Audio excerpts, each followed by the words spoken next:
जयतल सद्गुरु प्रभु महाराज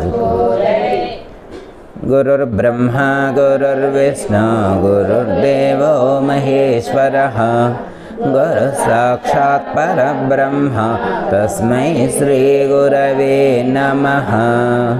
जयतल सद्गुरु प्रभु महाराज को जय।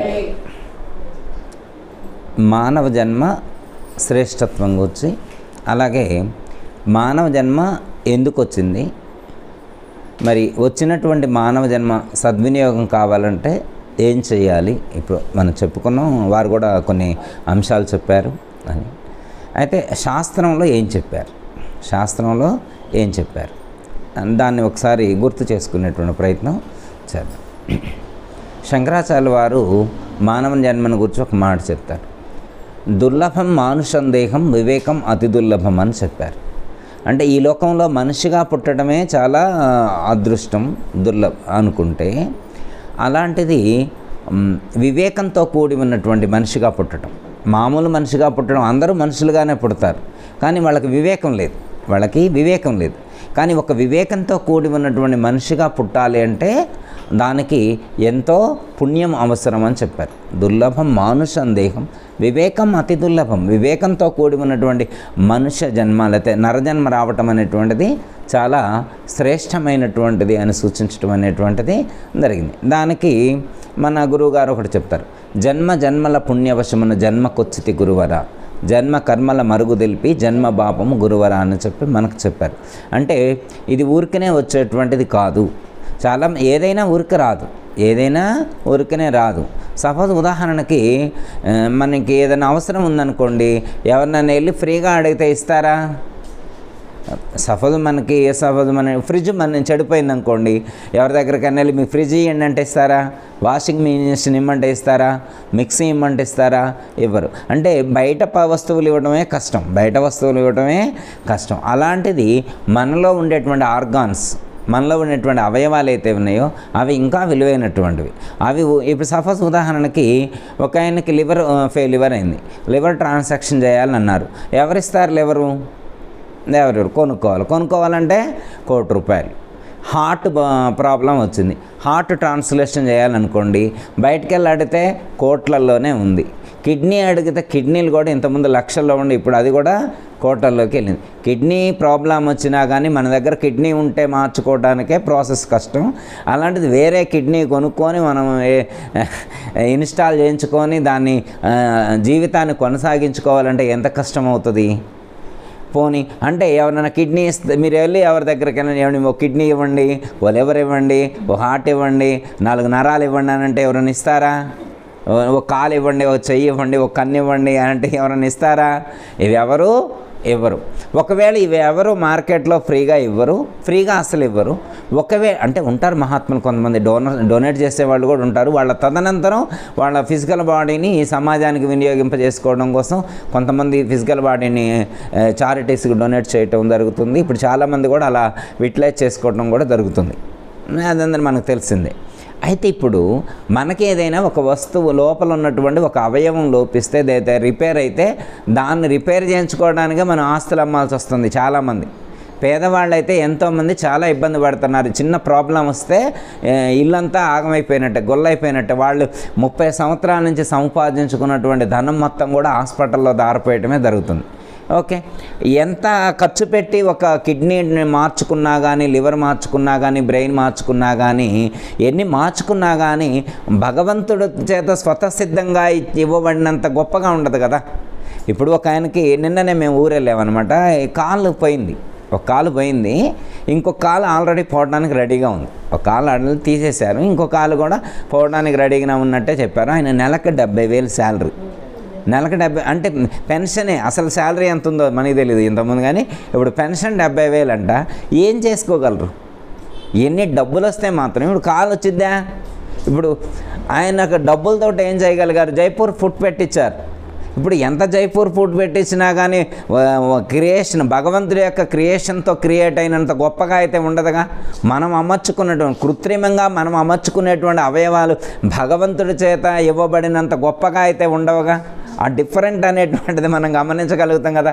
ఆ ఒరిజినాలిటీ అనేటువంటిది రాదు. ఎన్ని డబ్బులతోటి ఎన్ని ఎంచుకున్నా కానీ ఒరిజినాలిటీ అనేటువంటిది అది భగవంతుడి ద్వారా వచ్చినప్పుడు మాత్రమే వస్తుంది తప్ప, అప్పుడు భగవంతుడిచే ఇవ్వబడినటువంటిది మాత్రమే ఒరిజినాలిటీగా ఉంటుంది తప్ప మిగతా ఏదైనా పన్ను కూడా అంతే, పెద్ద పెద్దయే కాదు, చిన్న పన్ను పోతే ఆ పన్నుకు పైన క్యాప్ వేపిస్తే ఆ ఒరిజినాలిటీ ఉండదన్నమాట. పక్కన పళ్ళన్నీ ఎంత అద్భుతంగా ఉంటాయో భగవంతుడు సృష్టించినవి. 4 పండ్లు పోతే 4 పండ్లు కట్టిస్తే 40,000 అయినాయి, అయినా కానీ అది ఒరిజినల్గా ఉండవన్నమాట. మనకు డిఫరెన్స్ అనేటువంటి తెలుస్తుంది అనమాట.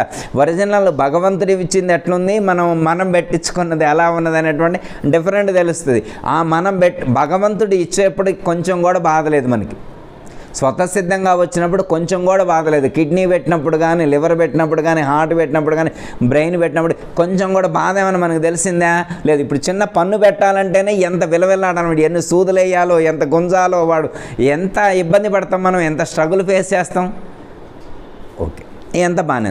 అయితే ఏదైనా కావాలంటే ఇప్పుడు పన్ను పోతే పెట్టించుకుంటేనే 20,000 30,000 అయ్యేటువంటి రోజుల్లో మరి ఇన్ని ఒక లివర్ కానీ కిడ్నీ కానీ ఇవన్నీ మరి ఊరికనే ఇస్తారా ఎవరైనా మనకి?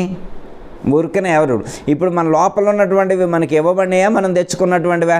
ఏవండి గురువు గారు, నా లివర్ నేనే తెచ్చుకున్నా వచ్చేప్పుడు, నా కిడ్నీ నేనే తెచ్చుకున్నా, నా బ్రెయిన్ నేనే తెచ్చుకున్నా అని అనగలమా? అవి మనం తెచ్చుకున్నటువంటివేనా, లేకపోతే మనకి ఎవరైనా ఇచ్చారా? మనమైతే తెచ్చుకోలేదుగా. వస్తా గ్లోబల్ హాస్పిటల్ కాడుది 4 కిడ్నీలు 4 లివర్లు ఏమండి నేను పెట్టుకొని పోవాలని అలా తెచ్చుకోలేదుగా. అలా తెచ్చుకోలేదు. పోనీ ఎవరన్నా ఇచ్చారా మనకి ఫ్రీగా ఎవరు ఇచ్చినట్టు కూడా? మరి ఎవరు ఇవ్వకపోతే నీ దగ్గర ఎందుకున్నాయి అవి?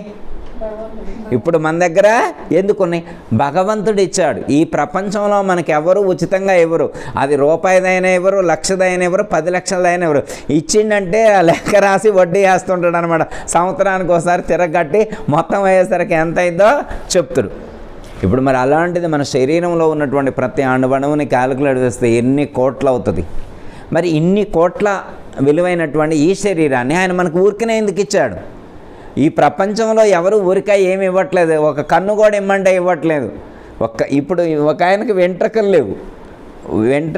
వెంట్రుకలు మనకి స్వతసిద్ధంగా వస్తే వాటి విలువ తెలియట్లే. ఇప్పుడు చాలామంది నేను తలవుకోక వారం రోజులు అవుతుంది అంటాడు, నేను నూనె కూడా రాయట్లేదు అంటాడు.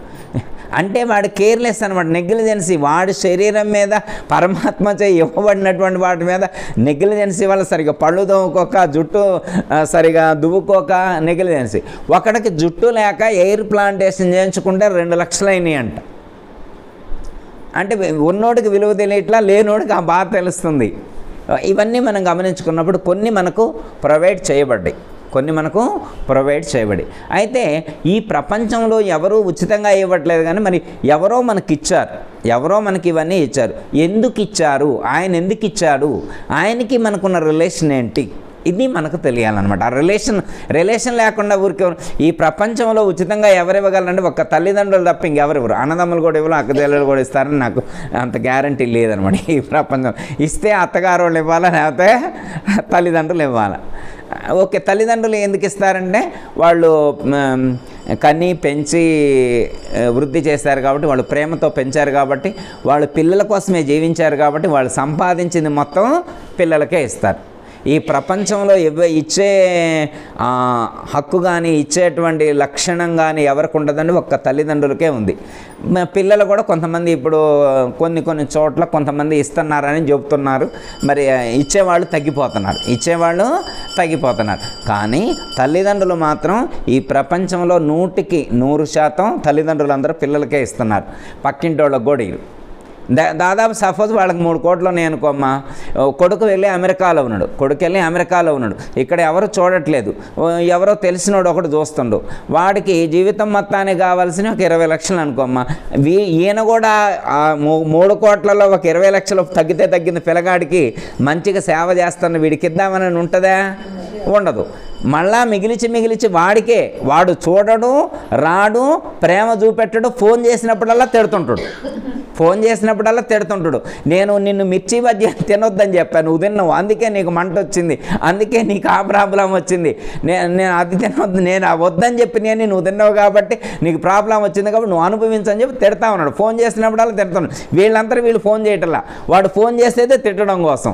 మరి వీడు ప్రేమగా చూస్తుండు, ప్రేమగా చూసేవాడికి ఇవ్వడానికి మనసు రావట్లేదు, ప్రేమగా చూసేవాడికి ఇవ్వడానికి అంటే లోకం అలా ఉంది, లోకం అలా ఉంది. ఇచ్చిన వాడిని గుర్తించట్లా, సేవ చేసేవాడిని అలాగే ఇప్పుడు మనకి ఇవన్నీ ఎవరైతే ఇచ్చారో తల్లిదండ్రులైనా ఎన్ని ఇవ్వగలుగుతారు? కొంతవరకే ఇవ్వగలుగుతారు. కానీ ఇవన్నీ మన శరీరంలో ఉన్నటువంటి ఇవన్నీ కూడా ప్రొవైడ్ చేసింది ఎవరు అంటే భగవంతుడు. ఇవన్నీ మనకిచ్చింది ఎవరు? భగవంతుడు ఇచ్చాడు. ఓకే, భగవంతుడు ఇచ్చాడు. ఇప్పుడు భగవంతుడు మనకెందుకు ఇచ్చాడు తెలుసుకోవాలిగా. ఇప్పుడు ఎవరు రూపాయి కూడా ఇమ్మంటే ఇవ్వనటువంటి కాలంలో మరి భగవంతుడు ఇంత విలువైనటువంటి ఇన్ని కోట్ల విలువైనటువంటి శరీరాన్ని మనకొక్కడికే ఇచ్చిండా? తెలివిగలవాళ్ళమని మనకి ఇచ్చుంటాడు కదా. మనం ధనవంతులమని తెలివిగలవాళ్ళమని మనకి ఇచ్చుంటాడా? ఈ ప్రపంచంలో కొన్ని కోట్ల మంది జన్మించారు. ఈ కోట్ల మందికి కూడా చదువు రానోళ్ళు ఉన్నారు, తెలివి లేని వాళ్ళు ఉన్నారు, ధనం లేని వాళ్ళు ఉన్నారు, ఆరోగ్యం లేని వాళ్ళు ఉన్నారు. వీళ్ళందరికీ కూడా ఇవన్నీ ప్రొవైడ్ చేయబడ్డాయి కదా. ఎంతమంది పేదరికంతో లేరు? మరి వాళ్ళకి ఏ అర్హత ఉందని చెప్పి పరమాత్మ వాళ్ళకు కూడా గుండె ఇచ్చారుగా. ఇంకా మన గుండె కంటే వాళ్ళ గుండె బాగా పనిచేస్తుంది, ఇంకా మన కిడ్నీ కంటే వాళ్ళ కిడ్నీ చాలా బాగా పనిచేస్తుంది. కొంతమంది ఎన్నో ఆహార నియమాలు పాటిస్తారు, కానీ వాళ్ళ శరీరం సహకరించదనమాట. వాళ్ళు ప్లాట్ఫామ్ మీదనే పడుకుంటారు, రోడ్డు మీద ఏది దొరికితే తింటారు, ఎట్లా పడితే అట్లా ఉంటారు. అవసరమైతే 2 రోజులు స్నానం చేయకుండా ఉంటారనమాట. అయినా కానీ వాడు ఫుల్ ఫిట్గా ఉంటాడు. కానీ వీళ్ళు ఎంతో జాగ్రత్తలు పాటించి బయట కొన్న కిన్లే వాటర్ తాగితే కూడా మంచిది, కానీ ఇంటికాడ నుంచే ఫిల్టర్లో వాటర్ పట్టుకొని మోసుకొని 2 రోజులు ఊరంతా తిరిగి వచ్చిన తర్వాత ఇంటికి రాగానే అమ్మయ్య ఏం ఆరోగ్యం అంటే నేను మెయింటైన్ చేస్తున్నా అంటాడు, కానీ అంత ఆరోగ్యం ఉందా? లేదు. అయితే మనకు వాళ్ళకి అలాంటి ఆరోగ్యం ఇచ్చారు, మనకి ఇలాంటి ఆరోగ్యం ఇచ్చారు, వాళ్ళు ఎలా ఉన్నా కానీ ఇచ్చారు. అయితే వాళ్ళకైనా ఎందుకు ఇచ్చాడు పరమాత్మ అంత విలువైనటువంటి హార్ట్? అసలు వాడు హాస్పిటల్కి కూడా వెళ్ళట్లా, వాడు హాస్పిటల్కి కూడా వెళ్ళకుండా ఉంటే పనిచేసేంత గొప్ప హార్ట్ కానీ లంగ్స్ కానీ లివర్ కానీ వాళ్ళకి ఇచ్చారనమాట. మనం తింటే అరగట్ల, మనం తింటే సరిగా అరగట్లేదనమాట. మనం ఒంటిపూట భోజనం అనమాట. మనం కష్టం చేయటం లేదు కాబట్టి అరగట్లేదు, డైజెషన్ ప్రాబ్లం ఏర్పడుతుంది. అంటే మనం దీన్ని ఎలా వినియోగించుకోవాలో అలా వినియోగించుకోవడం తెలియాలి, దీన్ని ఎలా వినియోగించుకోవాలో తెలియాలి. వాళ్ళు సరిగ్గా వాళ్ళకి తెలిసినా తెలియకపోయినా కానీ పరిస్థితులు అలా కల్పించబడ్డాయి. వాళ్ళకంత నాలెడ్జ్ వినియోగించుకోవడమే దాంట్లో నాలెడ్జ్ ఉందని కాదు, మనకంటే ఎక్కువ నాలెడ్జ్ ఉందని కాదు, కాకపోతే ఏంటంటే వాళ్ళ పరిస్థితులు అలా కల్పించబడ్డాయి. వాడు పని చేస్తేనే బ్రతికేటువంటి పరిస్థితి వాడుకుంది. మనం పని చేయకపోయినా కానీ బ్రతకగలిగేటువంటి పరిస్థితులు మనకున్నాయి కాబట్టి పని చేయట్లేదు. చాలామంది ఉన్నారనుకోండి, తిని ఇంట్లో పడుకుంటారు, ప్రొద్దుటే లేసి వాకింగ్ చేస్తుంటారు. వాడికి వాకింగ్ చేయటం ఒక ఉద్యోగం, వాడు ఉద్యోగం కోసం వాకింగ్ చేస్తారు. మనకేంటంటే తిన్నది అరగడం కోసం వాకింగ్ చేస్తాం. మన వాకింగ్కి వాడి వాకింగ్కి ఉన్న డిఫరెన్స్ అది. మనం జిమ్కి వెళ్తాం తిని, వాడు జిమ్కి వెళ్ళటం కాదు, వాడు ఆ జిమ్ములో మనం చేసే ఎక్సర్సైజులు వాడు చేయటం వాడికి వృత్తి. అది చేస్తే వాడికి డబ్బులు వస్తాయి, మనం డబ్బులు ఇచ్చి ఇవన్నీ చేస్తాం. ఆ డిఫరెన్స్ వేరియేషన్ అనేటువంటిది మనకు ఉంటుంది. ఓకే, ఇదంతా అయిపోయింది. ఇంత చెప్పుకుంటే ఇంత మంచి శరీరాన్ని పరమాత్మ మనకు ఎందుకు ఇచ్చాడు అనేటువంటిది ఒక క్వశ్చన్ మనం వేసుకోవాలి. ఎవరైనా కానీ ఎందుకు ఇచ్చాడు అని తెలుసుకుంటే దాన్ని సద్వినియోగం చేసుకునేటువంటి అవకాశం అనేటువంటిది మనకు ఏర్పడుతుంది అని చెప్పడం అనేటువంటిది జరిగింది. వేదాంతంలో ఏమని చెప్తారంటే, ఈ శరీరం అనేటువంటిది శరీర మాధ్యం కలు ధర్మ సాధనం అని చెప్పారు. శాస్త్రంలో ఏమని చెప్పారు? శరీర మాధ్యం కలు ధర్మ సాధనం, ధర్మాన్ని సాధించడం కోసం ఈ శరీరం ఇవ్వబడింది అని చెప్పారు. ఈ శరీరం దేనికోసం ఇవ్వబడింది? ధర్మాన్ని సాధించటం కోసం ఇవ్వబడింది అని. అంటే ధర్మం చేయటం అంటే ఏంటి? ధర్మాన్ని సాధించడం ఏమిటి అనేటువంటి క్వశ్చన్ మళ్ళీ రావాలి. అర్థమైతే ఏం లేదు, అర్థం కాకపోతే మళ్ళీ క్వశ్చన్ అనమాట. ధర్మాన్ని సాధించడం కోసం ఈ శరీరం రావటం ఏమిటి అనేటువంటి ప్రశ్న రావాలి. అంటే ధర్మాన్ని సాధించడం కోసం అంటే శరీర మాధ్యం కలు ధర్మ సాధనం అని చెప్పారు. ధర్మాన్ని సాధన చేయటం కోసం అంటే దైవాన్ని చేరటం కోసం అని అర్థం.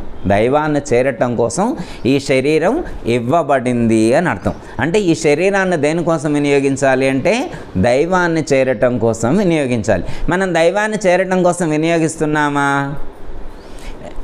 ఈ ప్రపంచంలో ఉన్నటువంటి సమస్త ప్రాణులన్నింటికీ కొన్ని ధర్మాలు ఉన్నాయి. సమస్త ప్రాణులకు కొన్ని ధర్మాలు. ఆహార, నిద్ర, భయ, మైథునాని అని చెప్పారు. అంటే ఈ ప్రపంచంలో ఉన్నటువంటి ప్రతి ప్రాణి కూడా ఏదో ఒక విధంగా ఆహారాన్ని సంపాదించుకుంటుంది. మనుషులు ఎట్లా తింటున్నారో మిగతా ప్రాణులు కూడా అన్నీ తినగలుగుతున్నాయి. మిరాకిల్ ఏంటంటే ఈ ప్రపంచంలో ఏ ప్రాణి కూడా ఆహారం కోసం రేపటి కోసం ఎదురు చూడదు. మనమే స్టోరింగ్ కెపాసిటీ అనమాట. ఎన్ని సంవత్సరాలు తరతరాలు తింటానికి సరిపోను స్టోర్ చేసుకున్నాం. కానీ ఏ పిల్లి కానీ, ఏ కుక్క కానీ, ఏ పిచ్చుక కానీ, ఏ ఆవు కానీ, ఏ గేదె కానీ, ఏ సింహం కానీ, ఏ పులి కానీ, ఏ ప్రాణి కూడా రేపటి కోసం స్టోరింగ్ అనేటువంటిది లేదు. రేపటి కోసం స్టోరింగ్ అనేటువంటిది ఏ ప్రాణికి లేదు. ఒక్క మానవుడు మాత్రమే స్టోరింగ్ పెంచుకుంటాడు. కానీ ఏ ప్రాణి కూడా రేపటికి లేదు అనేటువంటి చింత లేదు. ఏ ప్రాణికి కూడా రేపటికి లేదు అనేటువంటి చింత లేకుండా హ్యాపీగా ఉంటున్నాయి. మనం అలా ఉండగలుగుతామా? మనం అలా ఉండలేమన్నమాట. కాదు, ఈ ప్రపంచంలో 83,99,999 ప్రాణులన్నింటికి అన్నీ కూడా ఎలాంటి ఆలోచన లేకుండా రేపటి గురించి ఆలోచించకుండా హ్యాపీగా ఉన్నాయి. మనమేంటి, డబ్బులు లేకపోతే రేపు హాస్పిటల్కి పోవాలంటే ఎట్లా, తినటానికి ఎట్లా, ఊరికి పోవాలంటే ఎట్లా, కొడుకు వస్తే ఎట్లా, కోడలు వస్తే ఎట్లా, మనవడు వస్తే ఎట్లా, మనవరాలు వస్తే ఎట్లా, ఎంత స్టోర్ చేయాలా, ఎంత నింపాలా, బ్యాంకుల్లో నింపాలని ట్రై చేస్తాం. అయినా హ్యాపీగా లేవు. మిగతా ప్రాణులకి చూడండి, ఈ ప్రపంచంలో హాస్పిటల్స్, వెటనరీ హాస్పిటల్స్ ఎన్ని ఉంటాయి, మనుషులకు సంబంధించిన హాస్పిటల్స్ ఎన్ని ఉంటాయి? 83,99,990 9 ప్రాణులు ఉన్నటువంటి వాటికి ఎన్ని హాస్పిటల్స్ ఉండాలా? వాటికి అసలు హాస్పిటల్స్ ఏడన్నా కనబడుతున్నాయా? మనుషులకే హాస్పిటల్స్, మనుషులకే హాస్పిటల్. వీధికి ఒక హాస్పిటల్ ఏర్పడుతుంది. ఇప్పుడు వీధికి ఒక హాస్పిటల్ ఏర్పడుతుంది. ఎందుకు అంటే ప్రశాంతత లేకపోవటం చేత, టెన్షన్ వల్ల, ఒత్తిడి వల్ల మనుషులు అంటే ఎలా జీవించవలసినటువంటి నియమాలు పాటించినటువంటి కారణం చేత, నియమబద్ధంగా జీవించినటువంటి కారణం చేత ఇలా అనారోగ్యాన్ని కొని తెచ్చుకొని హాస్పిటల్స్కి వెళ్తున్నారు. ఫిజికల్ ప్రాబ్లమ్స్ వస్తే ఫిజికల్ హాస్పిటల్స్కి వెళ్తారు. సైకలాజికల్ ప్రాబ్లమ్ వస్తే ఆశ్రమాలకు వెళ్తారు. సైకలాజికల్ ప్రాబ్లమ్స్ వస్తే ఆశ్రమాలకు వెళ్తారు. ఫిజికల్ ప్రాబ్లమ్స్ వస్తే ఫిజికల్గా హాస్పిటల్స్కి వెళ్ళటం అనేటువంటిది మనం చూస్తూ ఉంటాం. అయితే చూడండి, ఈ ప్రపంచంలో అన్ని ప్రాణులు తింటున్నాయి, అన్ని ప్రాణులు గాలి పీల్చుకుంటున్నాయి, అన్ని ప్రాణులు పడుకుంటున్నాయి, అన్ని ప్రాణులకి సంతానం అందుతుంది, అన్ని ప్రాణులకి భయం ఉంది, అన్ని ప్రాణులకి మరణం ఉంది, అన్ని ప్రాణులకి మరణం. మానవుడికి కూడా ఇవన్నీ ఉన్నాయి. మిగతా ప్రాణులకు అన్నిటికీ కూడా తినటం ఎలా ఉందో, గాలి పీల్చుకోవడం ఎలా ఉందో, పడుకోవడం ఎలా ఉందో, మేలుకోవడం ఎలా ఉందో, సంతానాన్ని కంటం ఎలా ఉందో, అవి కూడా ఉండటానికి కావాల్సినటువంటి షెల్టర్ను క్రియేట్ చేసుకోవడం, అంటే క్రియేట్ చేయబడినటువంటి కొండ గుహల్లోనో, చెట్ల కిందనో, ఎక్కడో చోట వాటి యొక్క ఆవాసాన్ని ఏర్పాటు చేసుకోవడం. ఈ ప్రపంచంలో కోతులు ఎన్నో ఉన్నాయి. కోతుల కోసం ఇల్లులు కట్టిన వాళ్ళు ఎక్కడన్నా ఉన్నారా? ఎన్ని ఉడతలు లేవు, ఎన్ని తొండలు లేవు, ఎన్ని ఎలుకలు లేవు. వాటి కోసం ఎవరైనా ఇల్లులు కట్టారా? ఎవరు కట్టలేదు. మరి అవి కూడా ఎక్కడో చోట బ్రతుకుతూనే ఉన్నాయి. మరి సాయంత్రం 6 అయిన తర్వాత చూడండి, మీకు ఒక్క పక్షి కనపడుతుంది, ఒక్క ప్రాణి కనపడుతుంది? ఏమీ కనిపించవు. మానవులే తిరుగుతుంటారు. రాత్రి 12 దాకా, 1 గంట దాకా, 2 దాకా తిరుగుతుంటారు. తెల్లారిన తర్వాత పడుకుంటారు. అంటే వాళ్ళ పరిస్థితులు వాళ్ళకి. కానీ మిగతా ప్రాణులన్నీ 6 అయితే అన్నీ పడుకుంటాయి. సృష్టిలో నియమం పెట్టారు, ఉదయం 6ంటికి మేల్కోవాలా, సాయంత్రం 6ంటికి పడుకోవాలా. కాలమే అలా నియమించబడింది. కానీ అర్ధనేరీశ్వర తత్వం అని చెప్పారు. సగం పగులు సగం రాత్రి మనం మెయింటైన్ చేయటం కుదరట్లేదు. మన ఉద్యోగాలు, మన ఒత్తిళ్ళు, వీటి కారణం చేత మనం అలా మెయింటైన్ చేయలేకపోతున్నాం. అయితే ఒక పశువు ఉంది, అది ఆహారం తీసుకుంటుంది, నిద్రపోతుంది, గాలి పీల్చుకుంటుంది, మేల్కొంటుంది, ఏదనంటే భయపడుతుంది. ఇవన్నీ మరి పశువుకి ఉన్నాయి, మనకి ఉన్నాయి, పక్షికి ఉన్నాయి, మనకి ఉన్నాయి. ఇక అప్పుడు వాటిలాగే మనం కూడా తినడం కోసం, పడుకోవడం కోసం, డబ్బులు సంపాదించుకోవడం కోసం, ఉద్యోగం చేయడం కోసమే జీవిస్తే ఇక పశువుకి మనకి తేడా ఏంటి? ఇక మనకి పశువులకి తేడా ఏముంది? మనలాగే అవి జీవిస్తున్నాయి కదా, అవి తింటున్నాయి, మనలాగే అవి తింటున్నాయి, అవి మనలాగే పడుకుంటున్నాయి, మనలాగే లేస్తున్నాయి, మనలాగే పనులు చేసుకుంటున్నాయి, పడుకుంటున్నాయి. ఇక ఏం డిఫరెన్స్ ఏముంది? అందుకోసమేనా మానవ జన్మకు వచ్చింది? ఎందుకొచ్చెనో జన్మ వినవి సందేహములు లేక సద్గురుని గనవే. ఎందుకొచ్చెనో జన్మ వినవే అంటే ఎందుకు వచ్చానో తెలుసుకోవాలి, ఎందుకు వచ్చామో అనేటువంటి విషయాన్ని తెలుసుకోవాలి. అంటే ఎందుకు వచ్చావో తెలుసుకోవాలంటే అసలు ఎక్కడి నుంచి వచ్చావో తెలుసుకుంటే, అసలు ఎందుకు వచ్చావు అనే దానికంటే ఎక్కడి నుంచి వచ్చావు, ఎక్కడి నుంచి ఇక్కడికి వచ్చాం. సపోజ్ ఇప్పుడు మనం అందరం పద్మా అక్కయ్య గారింటికి వచ్చాం. అందరం ఎక్కడికి వచ్చాం? పద్మా అక్కయ్య గారింటికి వచ్చాం. పద్మా అక్కయ్య గారింటికి ఇప్పుడు వచ్చినామంటే ఉదయం ఎక్కడో ఉండాలిగా. మనం ఉదయం ఎక్కడో ఉంటే ఇప్పుడు ఇక్కడికి రాగలిగాం. నేను అశోక్ గారు ఉదయం మనం మీరు మీ ఇంట్లో ఉన్నారు, నేను నా ఇంట్లో ఉన్నా, వీరింట్లో ఉన్నారు, వీరింట్లో ఉన్నారు. మనం ఉదయం అక్కడ ఉన్నాం కాబట్టి 11 ఇక్కడికి రాగలిగాం. ఉదయం అక్కడ లేకుండా, ఉదయం మనం అక్కడ మీరు లలితానగర్లో లేకుండా, మేము గాజుల రామానంలో లేకుండా, నరసింహ గారు నేరేడుమెట్లో లేకుండా ఇక్కడికి రాగలమా? ఇంతకుముందు మనం అక్కడ ఉంటేనే ఇప్పుడు ఇక్కడికి రాగలిగాం, అవునా కాదా? అలాగే ఈ లోకంలోకి మనం ఈరోజు వచ్చామంటే మరి ఇక్కడ ఈ లోకంలో రాకముందు మనం ఎక్కడో ఉంటేనే కదా ఈ లోకంలోకి రాగలిగింది. ఇవాళ ఈ లోకంలోకి ఇక్కడికి వచ్చి ఇక్కడ కూర్చున్నామంటే, ఈ లోకంలోకి వచ్చామంటే ఈ లోకంలోకి రాకముందు మనం ఎక్కడున్నామనేటువంటిది మనం ప్రశ్నించుకోవాలి. ఈ లోకంలో రాకముందు మనం ఎక్కడున్నామనేటువంటిది. అయితే ఎక్కడి నుంచి వచ్చామో తెలుసుకోగలిగితే మళ్ళా మనం అక్కడికి చేరుకున్నప్పుడు మన యొక్క లక్ష్యం పూర్తయినట్టు. ఈ లోకంలోకి వచ్చామంటే ఎక్కడి నుంచి అయితే వచ్చామో మళ్ళీ తిరిగి మనం అక్కడికే చేరుకోగలిగితే మన యొక్క ప్రయాణం పూర్తయినట్టు గుర్తు. ఇప్పుడు మనం ఇంటికాడి నుంచి వచ్చాము, మన ప్రయాణం ఎప్పుడు పూర్తవుద్ది? ఇంటికి వెళ్తే పొద్దాకలు ఉండలేక పద్మాక్కయ్య గారింట్లో ఉంటామా? ఉండలేం. కొంతసేపు మాత్రమే మనం ఎక్కడ ఉంటాం, తర్వాత మళ్ళీ మనం మన ఇంటికి వెళ్దాం. అయితే మనం ఎక్కడి నుంచి వచ్చామో మళ్ళీ మనం అక్కడికి వెళ్ళడానికి మనకు అడ్రస్ తెలుసు, మనకు అడ్రస్ తెలుసు, ఇక్కడ అడ్రస్ తెలుసు.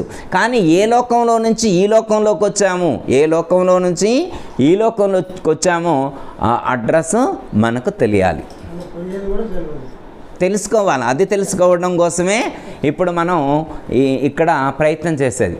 దీనికి భగవద్గీతలో శ్రీకృష్ణ పరమాత్మ చెప్పారు. భగవద్గీతలో శ్రీకృష్ణ పరమాత్మ అవ్యక్తాదీని భూతాని వ్యక్తమధ్యాని భారత అవ్యక్త నిధనాన్యేన తత్రకా పరివేదన అని చెప్పారు. మనం అందరం కూడా ఎక్కడి నుంచి వచ్చాము అంటే అవ్యక్తంలో నుండి ఇక్కడికి వచ్చాము అని చెప్పారు.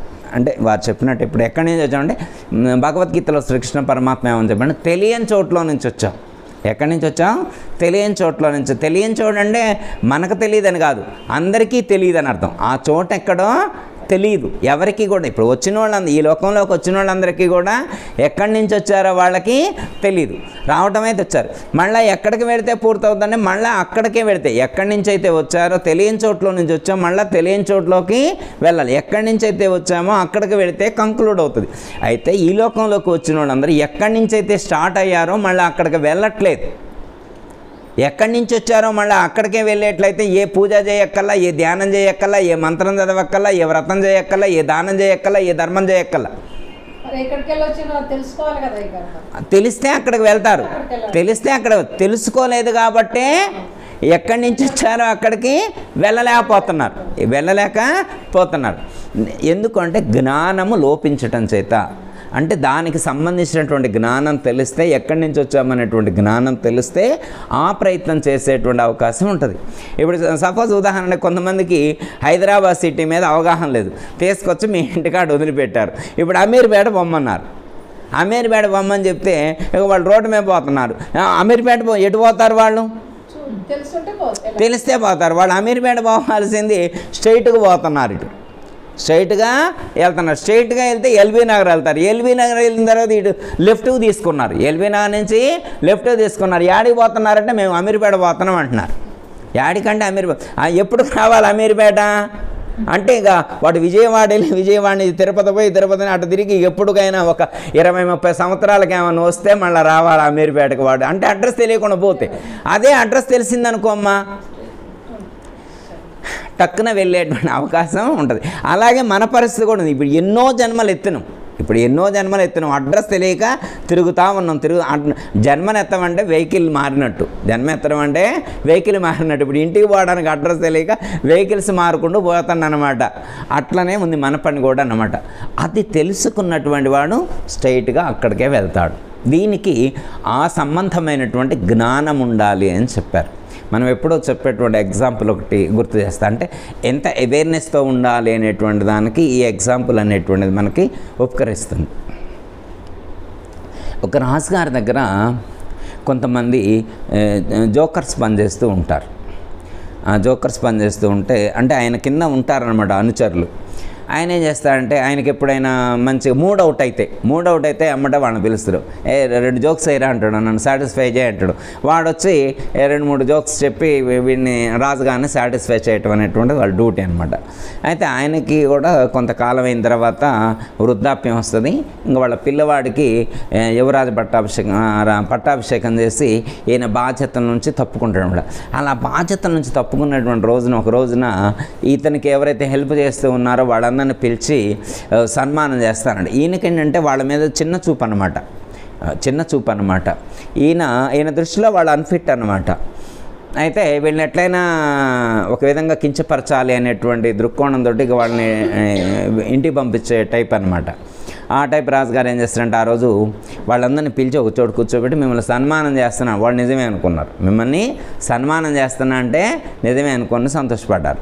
తర్వాత వాళ్ళందరినీ కూర్చోబెట్టి శాల్వాలు కప్పిన తర్వాత ఒక పెద్ద పథకం తీసుకొచ్చి అందులో మెయిన్ అయినటువంటి ఆయన మెడలో వేశారు. పథకం వేసి ఇగో మీకు ఇది ఇస్తున్నా పథకాన్ని అన్నాడు. ఏముంది దాని మీద అన్నాడు. చదువు అంటాడు. ఒకని పిలిచేది అవివేక దామోదర శిఖామణులు. మీరందరూ కూడా అవివేక దామోదర శిఖామణులు అంటే మీకు వివేకం లేదు కాబట్టి నా దగ్గర ఎన్ని సంవత్సరాలు పనిచేశారు. నేను వివేకవంతుని కాబట్టి మీతో పని చేయించుకోగలిగా. మీ అంత తెలివి తక్కువ వాళ్ళు ఇంకొకళ్ళు లేరు అని చెప్పి ఆ పథకం మీద రాసి వాళ్ళకి బహుకరించి పంపిస్తారు. వాళ్ళ మనసు చాలా నొచ్చుకుంటుంది, చాలా బాధపడతారు. ఎందుకంటే ఇన్ని సంవత్సరాలు పనిచేస్తే ఆయనకి కృతజ్ఞత లేదనమాట. చాలా ఫీల్ అవుతారనమాట. అందరూ కంట తడిపెట్టుకొని వెళ్ళిపోతారు. రాజుకి ఏమైనా ఆనుద్దా ఇవన్నీ గుర్తుకొస్తాయా? ఎందుకంటే సుఖాలలో ధనంతో తొలతూగేటువంటి వాడు, అహంకారంతో ఉండేటువంటి వాడికి ఇవేం కనిపిస్తాయి? ఇంకా వాళ్ళు వెళ్ళిపోయిన తర్వాత వాళ్ళు వెళ్ళి వాళ్ళ డ్యూటీస్ వాళ్ళు వేరే చోట డ్యూటీలో డ్యూటీస్ చేసుకొని ఉంటారు. ఈయనకి మరీ వృద్ధాప్యం పెరిగిపోయింది అనమాట. సరే ఎందుకో కొంతకాలం అయిన తర్వాత మళ్ళీ వీళ్ళని చూస్తే బాగా అనుకుంటాడు. ఇక ఎట్లా నేను వెళ్ళిపోతా కదా అని చెప్పి ఆయన ఎవరెవరినైతే చూడదలుచుకున్నాడో వాళ్ళందరినీ పిలిపించుకుంటాడు. వాళ్ళ మామయ్యని, వాళ్ళ తమ్ముడిని, వాళ్ళ మనవరాల్ని వాళ్ళందరినీ పిలిపించుకొని ఒకసారి కళ్ళారా చూసుకుంటాడు అనమాట. ఇక లాస్ట్ రోజులు వచ్చినాయి అని, ఇక పోయే కాలం వచ్చింది, దగ్గరకు వచ్చింది అని చెప్పి అందరిని చూసుకుంటాను అనమాట. అట్లే లాస్ట్ కానీ అయ్యో వీళ్ళు ఇంత కొన్ని రోజులు మన దగ్గర పనిచేస్తారు, వీళ్ళని కూడా ఒకసారి చూద్దామని చెప్పి వాళ్ళని ఇన్వైట్ చేస్తే ఆ మంచం మీద పడుకొని ఉంటాడు. వాళ్ళందరూ వచ్చి అలా నిల్చుంటారు. రాజుగారి దగ్గర కూర్చోకూడదు కదా, నిల్చుంటారు. కూర్చోండి అంటే అక్కడ కింద కూర్చున్న తర్వాత అయ్యా నేను వెళ్ళి వస్తా అంటాడు. కాసేపు నేను వెళ్ళి వస్తా అంటాడు. అయితే వెళ్తారా రాజుగారు? అయితే మరి మీరు వెళ్ళేట్టయితే మరి రథాన్ని సిద్ధం చేసేమా అంటాడు. వెళ్తా అంటున్నారు కదా, మరి యువరాజుకు చెప్పి రథాన్ని సిద్ధం చేపివని చెప్పాను అంటాడు. అరే నాయన అక్కడికి రథాలు పోవురా అంటాడు. రథాలు పోతే ఏనుగును సిద్ధం చేసేమా అంటాడు. ఆ ఏనుగులు పోవురా అంటాడు. పోనీ గుర్రం పెట్టించేనా అండు. గుర్రం కూడా పోదు ఆడికి అన్నాడు. మరి ఎట్లా మరి ఎవరన్నా రాజుగారిని అడిగి ఎవరన్నా తోడు పంపించమని నలుగురిని అంటాడు. అక్కడికి ఎవరిని రానివ్వరు అంటాడు. పోనీ మేము వచ్చేమా అంటాడు. మీరు కూడా రావైతే కాదురా అంటాడు. మరి ఎట్లా పోతారు అంటాడు. నేను ఒక్కడనే పోవాలి అంటాడు. ఎట్లా పోవాలంటే నేను ఒక్కడనే పోవాలి అంటాడు. అయితే మీరు ఒక్కడనే పోవాలి, అయితే మీకు అడ్రస్ తెలుసా అడిగి పోవాలో అంటాడు. మీరు వదిలిపెట్టి వెళ్ళేప్పుడు నేను ఒక్కడనే పోవాలని, మరి మీరు ఇంతకీ మీకు అడ్రస్ తెలుసా అంటాడు. తెలియదురా నాకు అడ్రస్. మరి అడ్రస్ తెలియకుండా యాడికి పోతావు? అడ్రస్ తెలియకుండా యాడికి పోతావు అంటాడు. అంటే అడ్రస్ తెలుసుకోవాలా పోవటానికి? నాకు తెలియదురా ఇన్నాళ్ళ నుంచి. మరి ఏం తెలుసుకున్నావు? మీ ఆస్థానంలో అడ్రస్ చెప్పడానికి 8 మంది పండితులు సిద్ధంగా ఉన్నారు. ప్రతిరోజు వాళ్ళు సద్గ్రంథాలు పట్టుకొని మీరేమైనా వింటే చెప్పడానికి సిద్ధంగా ఉన్నారు. 8 మంది పండితులు రోజు వచ్చి నిల్చుంటున్నారు అక్కడ. రోజు వచ్చి అక్కడ సత్సంగ మందిరంలో కూర్చొని మీరేమైనా వస్తే 4 మంచి మాటలు మీకు చెప్దామని, మీకు అడ్రస్ తెలియజేద్దామని. మీరు వెళ్ళేప్పుడు ఒంటరిగా కాకుండా అడ్రస్ తెలియకుండా వెళ్ళకూడదని చెప్పి మీకు అడ్రస్ మీకు ఐడెంటిఫై చేద్దామని చెప్పి, మీకు గుర్తు చేద్దామని చెప్పి 8 మంది పండితులు రెడీగా ఉన్నారు, సిద్ధంగా ఉన్నారు. మరి ఒక్కరోజైనా కానీ నువ్వు వెళ్ళేప్పుడు వెళ్ళాలనే విషయం నీకు ఇప్పుడు గుర్తొచ్చిందా? అసలు మరి ఇంతకుముందు తెలీదా? నాకేం తెలుసు. మరి మీ ముత్తాత పోయిండా లేదా? పోయిండు. మరి ఆయన పోయేప్పుడు ఆయనకు అడ్రస్ తెలుసుకొని పోయిండా? మరి మీ తాతగారు పోయినప్పుడు ఏమన్నా అడ్రస్ తెలుసుకొని పోయిందా? పోనీ మీ నాయనమ్మ పోయేప్పుడు ఏమైనా అడ్రస్ తెలుసుకొని పోయిందా? మీ అమ్మమ్మ గారు పోయినప్పుడు ఏమైనా అడ్రస్ తెలుసుకొని పోయిందా? పోనీ మీ నాన్నగారు పోయేప్పుడు ఏమైనా అడ్రస్ తెలుసుకొని పోయిందా? మీ అమ్మగారు పోయేప్పుడు ఏమైనా అడ్రస్? మరి వీళ్ళందరూ అడ్రస్ తెలుసుకోకుండా పోయినప్పుడు మరి నువ్వు కూడా అట్లే అడ్రస్ తెలుసుకొని పోవాల్సి వస్తేమని అడ్రస్ తెలుసుకొని పోదామని నువ్వు అనుకోలేదా? మరి మేమంటే అవివేకులు, మేమంటే అవివేక దామోదరులు. మరి నువ్వు వివేకవంతుడు కదా, నువ్వు నాలెడ్జ్ఫుల్ పర్సన్ కదా, మరి నువ్వు తెలుసుకొని వెళ్ళొచ్చు కదా. ఆ వెళ్ళే అడ్రస్సు ఉపనిషత్తుల్లో ఉంది. 1180 ఉపనిషత్తుల్లోనే ఆ అడ్రస్ని నోటిఫై చేసినటువంటివి. మనం వెళ్ళే ఈ శరీరాన్ని విడిచిపెట్టిన తర్వాత వెళ్ళే అడ్రస్ను తెలియజేసేటువంటి బుక్స్ ఈ ప్రపంచంలో 1180 ఉన్నాయి. 700 శ్లోకాలతో కూడి ఉన్నటువంటి భగవద్గీత ఉంది. ఇలాంటి సద్గ్రంథాలు, షడ్ దర్శనాలు, వీటన్నిటిలో అడ్రస్ చెబితే నువ్వు తెలుసుకోకుండా, ఏమీ తెలుసుకోకుండా నేను వెళ్తా అని చెప్పి వెళ్తే యాడికి వెళ్తావు? అడ్రస్ తెలుసుకోకుండా. ఇప్పుడు ఒక ఆయన బొంబాయి పోయిండు, యాడికి పోతాను అన్నాడు. మా అన్నయ్య గారింటికి వెళ్తున్నా అన్నాడు. మా అన్నయ్య గారింటికి వెళ్తున్నా లగేజ్ సర్దుకొని పోయి బొంబాయి రైల్వే స్టేషన్లో దిగిండు. ఆటో వాడిని పిలిచిండు. మా అన్నయ్య వాళ్ళ ఇంటికి తీసపో అన్నాడు. మా అన్నయ్య గారింటికి తీసుకోమన్నాడు. ఎక్కడ మా అన్నయ్య గారి ఇల్లు తెలియదా నీకు అన్నాడు. మా అన్నయ్య గారి ఇల్లు అంటే మా అన్నయ్య గారి ఇల్లు తెలియదు. వాళ్ళ అన్నయ్య గారి ఇల్లు ఆటో వాడికి ఏం తెలుసు? వాళ్ళ అన్నయ్య గారింటికి వెళ్ళాలనుకున్నప్పుడు ఆయన బొంబాయి వెళ్ళకముందే వాళ్ళ అన్నయ్య గారి ఇల్లు ఏ వీధిలో ఉంది, ఏ లొకేషన్లో ఉండేటువంటిది ముందు తెలుసుకున్న తర్వాత కదా ప్రయాణం అవ్వాల్సింది. అడ్రస్ తెలుసుకోకుండా మనం ప్రయాణం అయిపోతే పోతాంలే, మేము ఒకటి పోతాం పోకుండా ఉంటాం అని అంటే పోకుండా ఉండమంటే బొంబాయి సిటీలో కనుక్కోవడం అంత తేలిక, హైదరాబాద్ సిటీలో కనుక్కోవడం అంత తేలిక. అడ్రస్సు మా పెన్నాం ఇంటికి పోతా, మా పెన్నాం ఇంటికి తీసుకోపోండి. ఆటో వాడేం తీసుకోపోతారు? నేను లక్ష్మక్కే ఓపర్ రోడ్ దగ్గర మేము పెన్నా వాళ్ళ ఇంటికి తీసుకోపోతారా? వాళ్ళ పెన్నాం ఎవరో వీడకే తెలీదు. 20 సంవత్సరాల క్రితం చూసిండు. వాళ్ళ పెన్నాం 20 సంవత్సరాల క్రితం నేను హైదరాబాద్ పోతున్నా, అక్కడే ఉంటా అని చెప్పిందంట. వాడు ఇప్పుడు సంచి సర్దుకొని వచ్చిండు. అప్పుడు 20 సంవత్సరాల క్రితం మా పెన్నాం హైదరాబాద్లో ఉంటుందని చెప్పిందని. ఇప్పుడు వాడు సంచి సర్దుకొని వస్తే వాడికే సరే గుర్తులేదు 20 సంవత్సరాల క్రితం ఎట్టుందో ఇప్పుడు ఎట్లుంటుందో ఆయనకే సరే గుర్తులేదు. ఇప్పుడు ఆటో వాడిని అడుగుతున్నాను అనమాట, మా పెన్నాం గారింటికి తీసపో అని. ఎట్లా తీసుకెళ్తున్నాం? కరెక్ట్ అడ్రస్ కరెక్ట్గా ట్రేస్ అవుట్ చేయాలి. అడ్రస్ ట్రేస్ అవుట్ చేయకుండా వెళితే ఎక్కడికి వెళ్తావో తెలియదు. దీనికి ఎట్లాంటి ఎగ్జాంపుల్ చెప్పారు మన గురువుగారు అంటే తెగిన గాలిపటంతో ఎగ్జాంపుల్ చెప్పారు. ఎలాంటి ఎగ్జాంపుల్ చెప్పారు? పిల్లగాళ్ళు ఆడుకుంటున్నారు, గాలిపటం దారం తెగిందట. గాలిపటం దారం తెగింది. అది ఎక్కడ పడుతుంది అనే దానికి ఎవరు కరెక్ట్గా చెప్పగలుగుతారు? పలానా ఇంటి మీద పడిద్దని చెప్తారా, పలానా బురదలో పడిద్దని చెప్తారా, లేకపోతే షాపులో పడిద్దని చెప్తారా, రోడ్డు మీద పడిద్దని చెప్తారా? ఎక్కడ పడిద్ది అనే దానికి ఎవరు చెప్తారు? అంటే మూలం తెగినప్పుడు, మూలం తెగినప్పుడు, దారం తెగినప్పుడు గాలిపటం ఎటు వెళ్తుందో ఎవరు చెప్పలేనట్లుగానే ఇందులో ఉన్నటువంటి జీవుడికి కూడా సరైనటువంటి దిశా నిర్దేశం లేనప్పుడు ఎటు వెళ్తాడు అనేటువంటి దానికి ఇంకా అడ్రస్ అనేటువంటిది లేదు. అందుకే మనోళ్ళు ఏమన్నారంటే అడ్రస్ తెలియకపోతే వాళ్ళు వస్తారంట తీసుకుపోవడానికి ఆడికి. మనకు తెలియకపోయినా కానీ వాళ్ళు ఉంటారంట, మనకు తెలియకపోయినా కానీ తీసుకెళ్ళే వాళ్ళు కొంతమంది ఉంటారు అని చెప్తారు. అంటే 2 ప్లేసెస్ చెప్తారు మనకి, ఎక్కువ 2 ప్లేసెస్ చెప్తారు. ఎక్కడ ఈ లోకంలో ఉన్న వాళ్ళందరూ, ప్రపంచంలో ఉన్నటువంటి వాళ్ళందరూ ఈ 2 ప్లేసెస్కి అయితే వెళ్తారని చెప్తారు. 1 స్వర్గం, 2 నరకం. 1 నరకం, 2 స్వర్గం. వీటికి అడ్రస్ తెలియాల్సిన అవసరం లేదట. స్వర్గానికి కానీ నరకానికి కానీ అడ్రస్ తెలియాల్సినటువంటి అవసరం లేదు. ఎందుకంటే మనం చేసినటువంటి పాపం పుణ్యం ఏవైతే ఉంటాయో వాటిని బట్టి వాళ్ళు వస్తారు. తీసుకుపోయే వాళ్ళ అసిస్టెంట్లు, యమధర్మరాజు యొక్క అసిస్టెంట్స్ వస్తారు.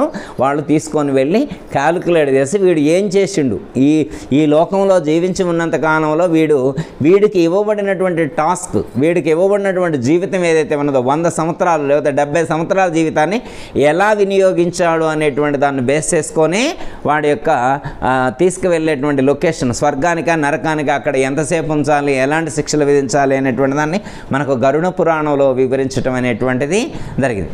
అయితే ఏమీ తెలియకపోతే ఆడికి వెళ్తారు. కానీ మనం ఎక్కడి నుంచి వచ్చామో ఆ సరైనటువంటి ఆ పాయింట్, ఆ అడ్రస్ మనం తెలుసుకున్నట్లయితే, కరెక్ట్గా మనం సూటిగా అక్కడికి వెళ్ళినట్లయితే ఇలాంటి స్వర్గం కానీ, ఇలాంటి నరకం కానీ, ఇలాంటి జన్మలకు సంబంధించినటువంటి బాధ ఈ యొక్క మనిషికి ఉండదు అని చెప్పి, ఈ జీవుడికి ఉండదు అని చెప్పి మనకు భగవద్గీతలో సూచించడం అనేటువంటిది జరిగింది. అయితే ఏం చేయాలి, ఎక్కడికి వెళ్ళాలి అంటే మనమందరం కూడా పరమాత్మ దగ్గర నుంచే ఇక్కడికి వచ్చాం. ఎక్కడి నుంచి వచ్చాం? పరమాత్మ దగ్గర నుంచే ఇక్కడికి వచ్చాం. మళ్ళీ ఎక్కడికి చేరుకోవాలి అంటే పరమాత్మ దగ్గరకే చేరుకోవాలి. దైవం దగ్గర నుంచి వచ్చాం, దైవం దగ్గరకే చేరుకోవాలి. ఎప్పుడైతే దైవం దగ్గరకే చేరుకుంటామో అప్పుడు మాత్రమే మనకు ఈ యొక్క ప్రయాణానికి ముగింపు అనేటువంటిది ఏర్పడుతుంది. అట్లా అయితే మరి దైవం దగ్గరకే చేరుకోవాలంటే మరి రాణిస్తారా అందరినీ? ఇప్పుడు అందరినీ రాణిస్తారా? లేదు. ఎందుకంటే దైవం చాలా ప్యూర్. దైవం అంటే చాలా ప్యూర్ అన్నమాట, పవిత్రమైనటువంటి వాడు. అలాంటి పవిత్రమైనటువంటి దైవం దగ్గరకు వెళ్ళాలంటే మనం అంత పవిత్రంగా ఉండాలి. ఇందాక వారు చెప్పారు, మానవుడికి ముఖ్యంగా ఉండాల్సిన నిస్వార్థంగా ఉండాలి, సేవా తత్పరత ఉండాలి, పవిత్రత ఉండాలి, ఇవన్నీ చెప్పారు కదా. అలాంటి లక్షణాలు ఇప్పుడు మనం డెవలప్ చేసుకోవాలి. ఆ ప్యూరిటీ మనం ఇంప్రూవ్ చేసుకోవాలి. ఎవరైతే ప్యూరిటీ అంటే దైవాన్ని గురించి శాస్త్రాల్లో ఎలా చెప్పారో అలాంటి క్వాలిఫికేషన్ మనం ఇంప్రూవ్ చేసుకుంటే అక్కడికి మనల్ని తీసుకువెళ్తారు. వాళ్ళు రాణిస్తారు. అక్కడికి మనకు అర్హత ఉంటే అక్కడికి రాణిస్తారు. అర్హత లేకపోతే రానివ్వరు. చిన్న ఎగ్జాంపుల్ ఇంతకుముందు చెప్పుకుందే మళ్ళీ ఒకసారి గుర్తు చేసుకుంటా.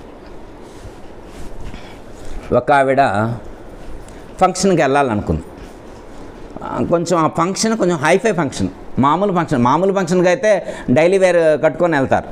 మామూలు ఫంక్షన్ అయితే డైలీ వేర్తో నెట్టేస్తారు. కానీ కొంచెం హైఫై ఫంక్షన్ అనమాట. అక్కడికి కొంచెం పొలిటికల్ బ్యాక్గ్రౌండ్ ఉన్నటువంటి వాళ్ళు, కొంచెం బిజినెస్ మ్యాగ్నెట్స్ వాళ్ళందరూ హైఫై వస్తారన్నమాట. కొంచెం సెలబ్రిటీస్ వాళ్ళందరూ వస్తారన్నమాట. కాబట్టి కొంచెం మంచిగానే రెడీ అయిపోవాలన్నమాట. దానికోసం వీళ్ళు చాలా ప్రిపేర్ అయ్యి రెడీగా ఉన్నారనమాట. అంత స్థాయిలో వీళ్ళకి ఆస్తి లేదు కానీ అంత స్థాయిలో మెయింటైన్ చేయాలని చెప్పి రెంట్కు తెచ్చారు శారీ. ఆయన గారిని నెల రోజుల నుంచి బతిమలాడితే రెంట్కు తీసుకొని వచ్చిండనమాట. 1 lakh శారీ, 1 lakh శారీ తీసుకొని ఇచ్చిండనమాట ఆవిడకి. ఆవిడ మంచిగా ఇప్పుడు ప్రిపేర్ అయ్యి రెడీగా ఉందనమాట. మంచిగా శారీ డ్రెస్ చేసుకొని ప్రిపేర్ అయ్యి ఉంది. శారీ కట్టుకొని ప్రిపేర్ అయ్యి 1 లక్ష రూపాయల శారీ కట్టుకుంది. మంచి మేకప్ వేసుకుంది, మంచి గాజులు ఆర్నమెంట్స్ ఇవన్నీ రెడీ చేసి వేసుకుంది. ఇంతలోకి పిల్లగాడు బయట ఆడుకోవడానికి పోయినాడు. చిన్న పిల్లవాడు ఆడుకోవడానికి బయటికి పోతే అక్కడ బురద ఉంటే బురదలో పడ్డాడు. చిన్న పిల్లవాడు అనమాట. ఇప్పుడు ఏడ్చుకుంటూ అమ్మ అనుకుంటూ ఏడ్చుకుంటూ వాడు ఉరికి వస్తుండు. ఇప్పుడు మరి వాళ్ళ అమ్మ ఎత్తుకుంటుందా వాడిని? మరి వాళ్ళ పిల్లగాడు కాదా? వాళ్ళ పిల్లగాడైనా కాదా? వాళ్ళ పిల్లగాడే అయినా కానీ వాళ్ళ అమ్మ ఎత్తుకోదు. ఆగురా ఆగురా ఆగురా అన్నది. 1,00,000 రూపాయలు అద్దెకు తెచ్చింది. మా దీనికి మరకలాంటిదే, మరకపోతే వాడు 1,00,000 ఇప్పుడు మళ్ళీ చీటీ పాట పాడి కానీ ఏమైనా లోన్ తీసుకొని కానీ కట్టాలి. ఆ పరిస్థితి అనుకూలంగా లేదు. ఫంక్షన్ గొప్పదని చెప్పి అద్దెకు తెచ్చుకోవడం జరిగింది. ఆగురా ఆగురా ఆగురా మైగా ఆగురా నీకు దండం పెడతా ఆగురా మరకంటిద్దురా అని చెప్పి వాడిని బయటే నిల్చోబెట్టింది. సొంత కొడుకునే 1,00,000 రూపాయలు చీర కోసమే లోపలికి రాని ఇట్లా లోపలికి రానివట్ల. ఇప్పుడు మరి భగవంతుడు మనల్ని అందరినీ పోగానే లోపలికి రానిస్తారా? మనం ఏమన్నా మురికంటించుకొని ఉంటే అట్లా, ఆ చిన్నపిల్లవాడు మురికంటించుకున్నట్లుగా మనం కూడా మురికంటించుకొని ఉంటే లోపలికి రానివ్వడు. ఇందాక వారు చెప్పి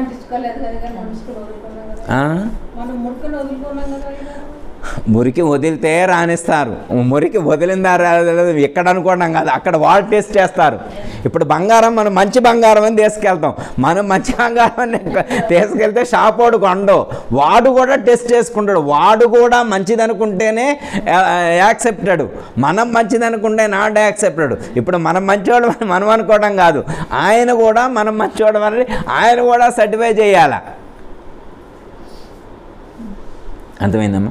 అంతరంగమందు అపరాధములు చేసి మంచివాని వలన మనుజుడుండు, ఇతరులు ఎరుగకున్న ఈశ్వరుడెరుగడా విశ్వదాభిరామ వినరవేమ అన్నారు. అంటే లోపల తప్పుంటే బయటికి వైట్ కలర్ వేసుకుంటే ఎలా కనిపిస్తుంది? నేను మంచి రుద్రాక్షలు వేసుకొని, మంచి విభూతి రేఖలు పెట్టుకొని, మంచి డ్రెస్ వేసుకుంటే, పట్టు వస్త్రాలు ధరించి ఉంటే యాక్సెప్ట్ చేస్తారా? అంటే సమాజానికి అవి అవసరం, సమాజానికి ఆ మెరుపులు అవసరం, అట్లా కనపడాలి సమాజానికి. కానీ మన పద్ధతి వేరు కదా, మన గురువుగారి పద్ధతి వేరు. అంటే అవన్నీ అవసరం అని కాదు. ఏంటంటే వేషం చూసి సమాజం మోసపోవచ్చు, సమాజం మా ఆలోచన వేరే విధంగా ఆలోచించు. అదే చెప్తున్నాడు, అంతరంగమందు అపరాధములు చేసి మంచివాళ్ళ నటిస్తే ఎలా కుదురుద్ది? లోకం ఒప్పుకుంటుందే కానీ పరమాత్మ ఒప్పుకోడు కదా. ఇతరులు ఎరగకున్న ఈశ్వరుడు ఎరగడా? ఆయన ఎరగడా? ఆయనకు తెలియదా? అందుకేం చేయాలంటే పవిత్రంగా ఉండాలి. అందుకే ఆత్మశుద్ధి లేని ఆచారమదియేల, బాండ శుద్ధి లేని పాకమేల, చిత్త శుద్ధి లేని శివపూజ లేలయ విశ్వదాభిరామ వినరవేమ. చిన్నప్పుడు 2వ తరగతిలో చదువుకున్న పద్యం, 2వ తరగతిలో చదువుకున్నటువంటి పద్యం ఇప్పుడు గుర్తు చేసుకుంటున్నాం మనం. ఇంత వయసు వచ్చిన తర్వాత, నాకు 50 ఏళ్ళు వచ్చిన తర్వాత అది ఉపయోగపడుతుందని ఇప్పుడు నాకు అర్థమైంది. 2వ తరగతిలో చదువుకుంది 50 ఏళ్ళు వచ్చాక ఉపయోగపడుతుందని తెలుస్తుంది. ఆత్మశుద్ధి లేని ఆచారము అంటే మనసు పవిత్రంగా లేకుండా చేయబడేటువంటి పూజ ఏదైతే ఉంటుందో దాన్ని పరమాత్మ యాక్సెప్ట్ చేయడం. ఇప్పుడు సపోజు కుళ్ళిపోయిన పండుని ఎవరికన్నా ఇస్తే సంతోషంగా స్వీకరిస్తారా? కుళ్ళిపోయిన పండు ఇస్తేనే మామూలుగా ఎవరు ఒప్పుకోవట్లేదు. అలాగే కుళ్ళిపోయిన మనసునిస్తే దేవుడు ఎందుకు తీసుకుంటాడు? దేవుడికి ఇవన్నీ కావాలా? దేవుడు ఏ దేవుడైనా ఎక్కడైనా కానీ నాకు లడ్డూలు పెడితే ఒప్పుకుండా, నాకు పులిహార చేస్తే ఒప్పుకుండా, చక్రమంగలు చేస్తే ఒప్పుకుండా, గారెలు పెడితే ఒప్పుకుండా అని ఏ దేవుడు లిస్ట్ రాసి ఇచ్చిండు? దేవుడు ఏమన్నా నైవేద్యాలు లిస్ట్ రాసి ఇచ్చిండా? ఇవి చేయాలి ఏమన్నా లిస్ట్ రాసి ఇచ్చిండా? మన భక్తిని ప్రకటించడం కోసం చేస్తున్నాం ఇవన్నీ. మనకెంత భక్తి ఉందో రుజువు చేసుకోవడం కోసం. పరమాత్మ నా భక్తిని చూడు, నేను నీ కోసం ఎంత చేస్తున్నానో చూడు, నా త్యాగం చూడు అని చెప్పి మన యొక్క త్యాగ నిరతిని, మన యొక్క భక్తిని ప్రకటించడం కోసం చేస్తున్నాం. దీన్ని బట్టి, మన యొక్క భక్తిని బట్టి పరమాత్మ యొక్క అనుగ్రహం ఉంటుంది తప్ప ఇవన్నీ అవసరమా? ఆయన లడ్డు కాదు, మనం పెట్టిన లడ్డూని కాదు, ఎలాంటి భక్తితో లడ్డూను పెడుతున్నామో దాన్ని చూస్తాడు. ఎంత భక్తితో లడ్డు ఇస్తున్నామనేటువంటి దాన్ని చూస్తాడు తప్ప దాని ఖరీదు కూడా ఆయనకు అవసరం లేదు. మనకు తెలుసు అమ్మ, పూరిలో జగన్నాథ స్వామి టెంపుల్, ఆ పూరిలో ఉన్నటువంటి జగన్నాథ స్వామి టెంపుల్లో ఎంతోమంది ఎన్నో రకాల నైవేద్యాలు పెట్టినా కానీ ఆయనకు సాటిస్ఫై అనిపించలేదు. ఒక భక్తుడు కాజా చేశాడు, అది తీసుకుంటాడు పరమాత్మ, దాన్ని స్వీకరిస్తాడు. ఎందుకంటే ఆ భక్తుడు ప్రేమతో చేశాడనమాట, పవిత్రమైనటువంటి అంతఃకరణతో దాన్ని. ఇప్పటికీ కూడా పూరిలో ఫస్ట్ కాజా నైవేద్యం పెట్టిన తర్వాతనే మిగతా నైవేద్యాలు పెడతారంట. వాళ్ళ కుటుంబం వాళ్ళే చేస్తారంటారు. చూడండి, అంటే పరమాత్మ దేన్ని స్వీకరిస్తాడంటే ప్రేమతో సమర్పించిన దాన్ని చూస్తాడు. అంటే మనం ఇచ్చేదాని వెనుక ఉన్నటువంటి భక్తి ప్రధానం. ఎలాంటి మనసుతో పరమాత్మకు సమర్పిస్తున్నామనేటువంటిది ముఖ్యం ఇక్కడ. అంటే పరమాత్మ ఏమన్నా భౌతికమైనటువంటి సమర్పించమంటండా? అమ్మ, పరమాత్మకి ఇవన్నీ కూడా మన అవసరాలు, మన భావాలనే పరమాత్మ మీద అప్లై చేస్తూ ఉంటాం. మనకు ఆకలి ఉంది కాబట్టి ఆయనకు కూడా ఆకలి ఉందేమని అర్థమైందా? మనకి మిరపకాయ బజ్జీ ఇష్టమైతే దేవుడికి కూడా మిరపకాయ బజ్జీలు, మనకి చక్కెర పొంగలి ఇష్టమైతే దేవుడికి కూడా చక్కెర పొంగలి, మనకిష్టమైనవి. మనకి బిర్యానీ ఇష్టమైతే దేవుడికి కూడా బిర్యానీ, మనకేది ఇష్టమైతే అది. మనకి నిద్రపోవడానికి ఇష్టం కాబట్టి మనకు మంచం, ఆయనకో పల్లకి, ఆయనకి పవళింపు సేవ. ఆయన నిద్రపోతే లోకం మేలుకుంటుందా? అమ్మ, ఆయనే నిద్రపోతే ఇక లోకం కూడా నిద్రపోయింది. పోనీ ఆయన నిద్రపోతారా మళ్ళీ ఆయన మేలు కొలపడం, ప్రొద్దుటే లేవడంలో మేలు కొలుపులు చదవటం. ప్రొద్దుటే అక్కయ్య గారు, పద్మక్కయ్య గారు ఆశ్రమంలో కూర్చొని మేలు కొలుపు చదువుతూ ఉంటారనమాట. అమ్మగారు ఉన్న కాడి నుంచి, అయ్యగారు ఉన్న కాడి నుంచి కూడా మేలు కొలుపులు చదువుతున్నారు. మరి ఆయన నిద్రపోయిందా? ఎవరిని మేలు కొలపడం కోసం ఇవి? ఇప్పుడు మేలుకొలుపు చదివే వాళ్ళు ఎలా ఉన్నారు? మేలుకొన్న తర్వాతనే కదా చదివేది వీళ్ళందరూ. అంటే ఎట్లా మేలుకొలుపులు ఎప్పుడు చదవాలంటే, ఒకడు గురువు గారు మేలుకోనుండి శిష్యులందరూ నిద్రపోతుండే లేవండి ఆయన ఇగో మేలుకొలుపు చదువుతున్నా అని చెప్పి ఈయన మేలుకొలుపు చదివితే వాళ్ళందరూ లేస్తే అది మేలుకొలుపుకు ఒక అర్థం ఉంటుంది. శ్రీరామచంద్రమూర్తి నిద్రపోతూ ఉంటే విశ్వామిత్రుని మహర్షి వాళ్ళని లేపాలంటే మరి లేపకూడదు కాబట్టి కౌసల్య సుప్రజ రామ సంధ్యా ప్రవర్తతే అని చెప్పి విశ్వామిత్రుడు శ్రీరామచంద్రమూర్తిని నిద్ర లేపడం కోసం సుప్రభాతం ఆలపిస్తాడు. మన పరిస్థితి అది కాదు కదా, అర్థమైందమ్మా? గురువుగారు మేలుకుంటాడు, శిష్యులు మేలుకుంటారు. ఇప్పుడు మేలుకొలుపులు చదవంటారు. ఇప్పుడు ఎవరి కోసం ఆ మేలుకొలుపు? ఏ నిద్రపోతున్నామని మేలుకొలుపులు? నిద్ర అంటే భౌతికంగా నిద్రపోయేదాన్ని గుర్చు కదా ఇక్కడ. అజ్ఞానం అనేటువంటి నిద్రలో నుండి లేవడం కోసం మనం ఎక్కడ నిద్రపోతున్నాం? అజ్ఞానంతో నిద్రపోతున్నాం. అంటే ఏది సత్యమో ఏది అసత్యమో తెలుసుకోలేనటువంటి పరిస్థితిలో నిద్రపోతున్నాం కాబట్టి అక్కడి నుంచి లేపడం కోసం మనకి మేలుకొలుపు అనేటువంటిది ఏర్పడింది తప్ప దేవుడు నిద్రపోతుంటే లేపడం కోసం కాదు. ఏ నెల్లి గంట కొడితే ఆయన ఎలర్ట్ అవుతారు కాదు, దానికోసం కాదు ఇవన్నీ క్రియలు పెట్టి. ఇవన్నీ కూడా మనల్ని మనం ఉద్ధరింప చేసుకోవడం కోసం ఏర్పాటు చేయబడినటువంటి ప్రక్రియలు. ఆత్మశుద్ధి లేని ఆచారం అది ఎలా, బాండ శుద్ధి లేని పాకమేల. ఇక గిన్నె శుభ్రంగా తోమకుండా అరిసెల పాకం పడితే ఏమంత పాకం వచ్చింది? పాకం అంటే వంట అని కూడా ఒక అర్థం వస్తుంది. పాకం అంటే వంట అని కూడా ఒక అర్థం వస్తుంది. మొన్నెప్పుడో పులిహార వండారు, మొన్నెప్పుడో పరవణం వండారు అనుకోండి. 3 రోజుల క్రితం పరవణం వండారు. 3 రోజుల క్రితం పరవణం వండి ఆ గిన్నె కడక్కుండా ఇవాళ బిర్యానీ వండారు. అందులో ఇవాళ బిర్యానీ వండారు. తింటారమ్మ ఎవరైనా? బాండ శుద్ధి లేకుండా వండినటువంటి వంట ఎవరు స్వీకరించరు. ఇప్పుడు మనకు చెప్పబడినటువంటి ఆధ్యాత్మిక మార్గంలో చెప్పబడినటువంటి బాండం అంటే ఏది? శరీరమే బాండం. ఈ శరీరం అనేటువంటి బాండాన్ని తోమకుండా, అంటే దీన్ని శుభ్రం చేయకుండా నువ్వు పూజ చేస్తే, శరీర శుద్ధి జరగకుండా నువ్వు పూజ చేస్తే భగవంతుడు స్వీకరించడం.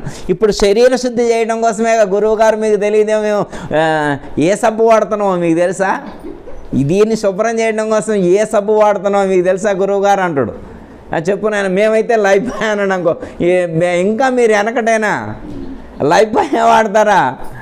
లక్స్ ఇట్లాంటి మంచి సోప్స్ వచ్చినాయి అమ్మ మార్కెట్లో శుద్ధి కావడం కోసం. మరి ఇప్పుడు ఆ సబ్బు పెట్టి రుద్దుకుంటే ఎమ్మంటే మంచి పెర్ఫ్యూమ్ వస్తుంటుంది కదా, ఇప్పుడు శుద్ధి అయినట్టేనా ఆయన?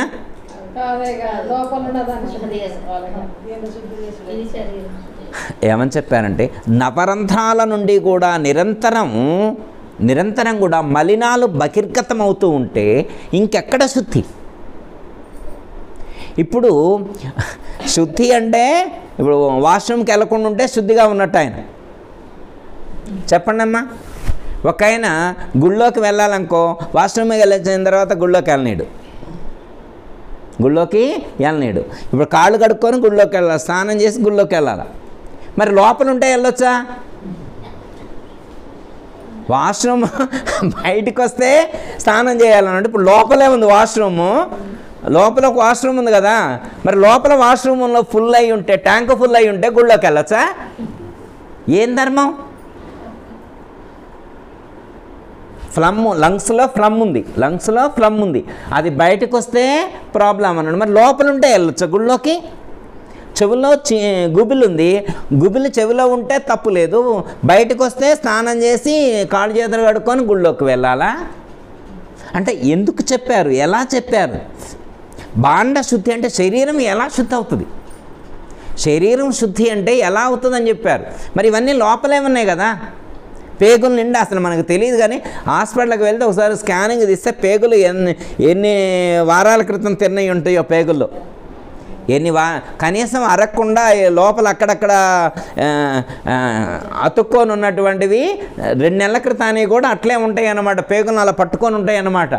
గంబేసుడుగా ఉండేటువంటివి పేగులను అలా పట్టుకొని ఉంటాయి. 3 నెలలు అయినా కానీ అది వదలదన్నమాట. పోనీ అది వదిలేంత ఫాస్టింగ్ మనం చేస్తే కదా, పోనీ ఆ ఉన్న పేగుల్లో అది వచ్చేటువంటి ఆ లిక్విడ్స్, ఆ కెమికల్స్ ఫామ్ అయ్యి ఆ ఉన్నదాన్ని డైజెస్ట్ చేసుకునేటువంటి ఖాళీ మనమిస్తే కదా, అంత ఫాస్టింగ్ ఉండగలుగుతామా? అయిపోకముందే ట్యాంక్ ఫుల్ మీద అసలు ఎప్పుడు ఖాళీ ఉండదు. అప్పుడే మనం ఎక్సర్సైజులు, అరగడానికి జీలకర్ర వేసుకోవడం, వామ్ వేసుకోవడం. ఎలా శుద్ధ అవుతుంది అంటే ఇది దేంతో నిర్మాణమైందో తెలుసుకొని ఆ నిర్మాణం కోసం ఇవ్వబడేటువంటి పదార్థాలు ఏవైతే ఉన్నాయో అవి ధర్మార్జితమైనటువంటి పదార్థాలతో దీన్ని నింపితే ఇది ధర్మాన్ని సాధించడానికి వీలైనటువంటి సాధనంగా మారుతుంది అని చెప్పారు. ఇప్పుడు ఇది దేంతో తయారైంది అంటే టమాటాలు ఉన్నాయా లేవా ఇందులో?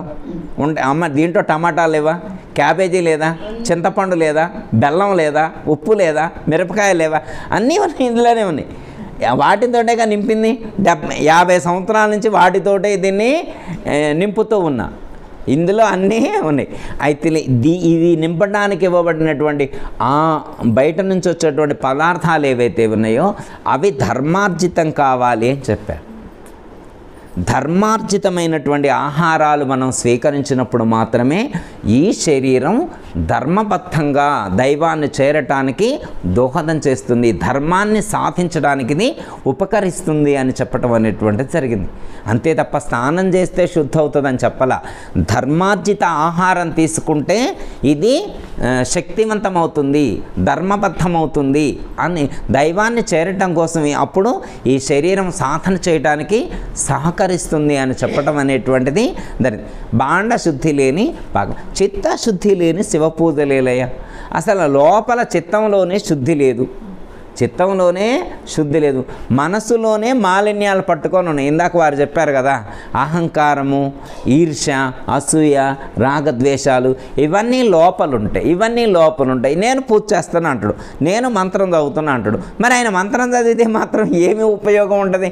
లోపల అన్ని ద్వేషాలు పెట్టుకొని, లోపల అన్ని ఆ పవిత్రత లేకుండా మనసులో చూడండి అమ్మ. కొంతమంది ఇప్పుడంటే నేను ఎవరు లేరు కాబట్టి అనుకోగానే కొన్ని ఫోటోలు దిగినప్పుడు కొన్ని ఫోటోలు చూసినాం అనుకోండి, ముఖం ఎలా ఉండాలమ్మా అంటే ఇప్పుడు కొన్ని దేవతా చిత్రపటాలు చూసినాం అనుకోమ్మా, దేవుడు ఫోటో చూస్తే ఎలా ఉంటుంది? నమస్కరించాలనేంత గొప్పగా ఉంటుంది. ఆ దేవుడు ఫోటో అది ఎర్రగున్నడా తెల్లగున్నడా రంగుతో సంబంధం లేదు. ఆకర్షణ అనేటువంటిది ఉంటుంది అనమాట.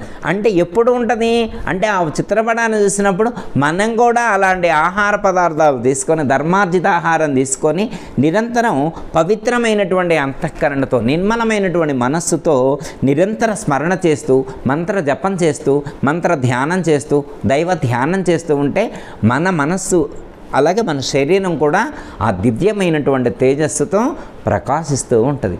ఇప్పుడు కొంతమంది మహాత్ములను చూసామనుకోమ్మా, చూడగానే నమస్కరించాలనిపిస్తుంది. ఆ మహాత్మును చూడగానే, ఇప్పుడు నాయనగారు ఉన్నారనుకోమ్మా, నాయనగారిని చూడాలగానే నమస్కారం చేయాలనిపిస్తుంది అనమాట. ఆ సీతమ్మ గారిని చూసామనుకోమ్మా, చూడగానే నమస్కారం చేయాలనిపిస్తుంది. అలా తాకితే బాగా అనిపిస్తుంది.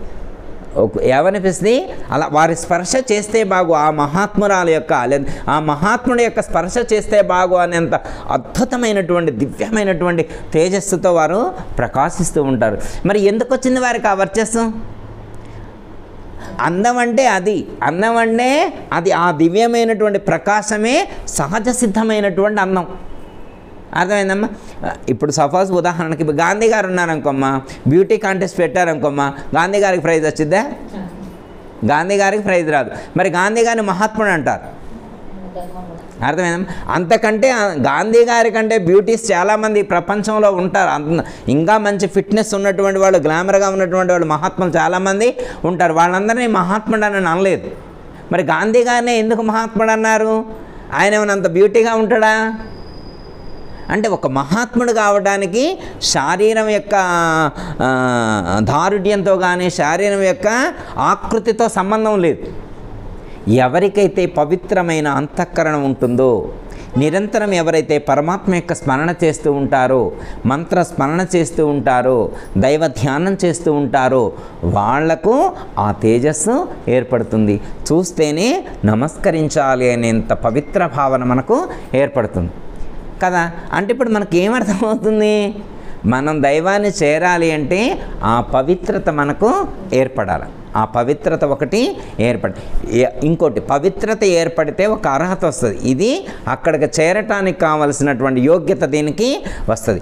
రెండోది, ఆయన ఎక్కడ ఉంటాడో మనకు సద్గురువు ద్వారా కానీ లేకపోతే శాస్త్రాలలో కానీ చెప్పినటువంటి జ్ఞానం ద్వారా మనం ప్రయత్నం చేయాలి. దైవాన్ని చేరడానికి తెలుసుకోవాలను. అయితే ఇప్పుడు ఆయన ఎక్కడ ఉంటాడో తెలుసుకోవాలంటే ఆయన ఏ ఊరిలో ఉంటాడో?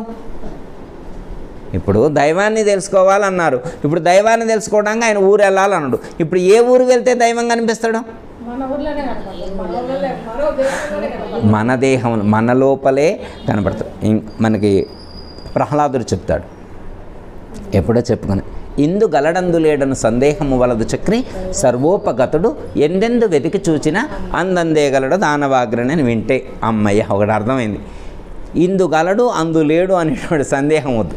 ఒక చోట ఉన్నాడని కానీ ఒక చోట లేడనేటువంటి సందేహం లేదు. అంతటా నిండి నిబిడీకృతమై ఉన్నాడు. అంతటా నిండి నిబిడీకృతమై ఉన్నాడు. కాకపోతేనంటే ఒక పాయింట్, గుర్తించాల్సిన పాయింట్ ఒకటి చెప్పారు. ఎందెందు వెతికి చూసినా మనం వెతికి చూడాలి, దర్శించాలన్నమాట. మనం దర్శించేటువంటి ప్రాసెస్ తెలియాలి.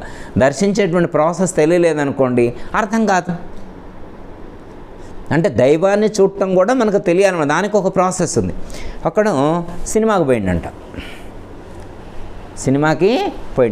సినిమా పోతే వాడికి ఏం కనపట్టలేదంట. ఏందబ్బా నాకు కళ్ళు మసకలు వచ్చినాయా, నాకు సినిమా కనపడలేదు ఏడుస్తున్నట్టు వాడు కూర్చొని. అందరూ మంచిగా కేరింతలు కొడుతూ హ్యాపీగా ఉన్నారంట. వీడొక్కడే కూర్చొని ఏడుస్తున్నట్ట. ఏంటి నాకు సినిమా కనపట్టలేదు, వీళ్ళందరూ ఆనందంగా ఉన్నారు, నాకు సినిమాలో రాగానే కళ్ళు పోయినాయి ఏంటి అని వీడు ఏడుస్తూ ఉన్నాడు.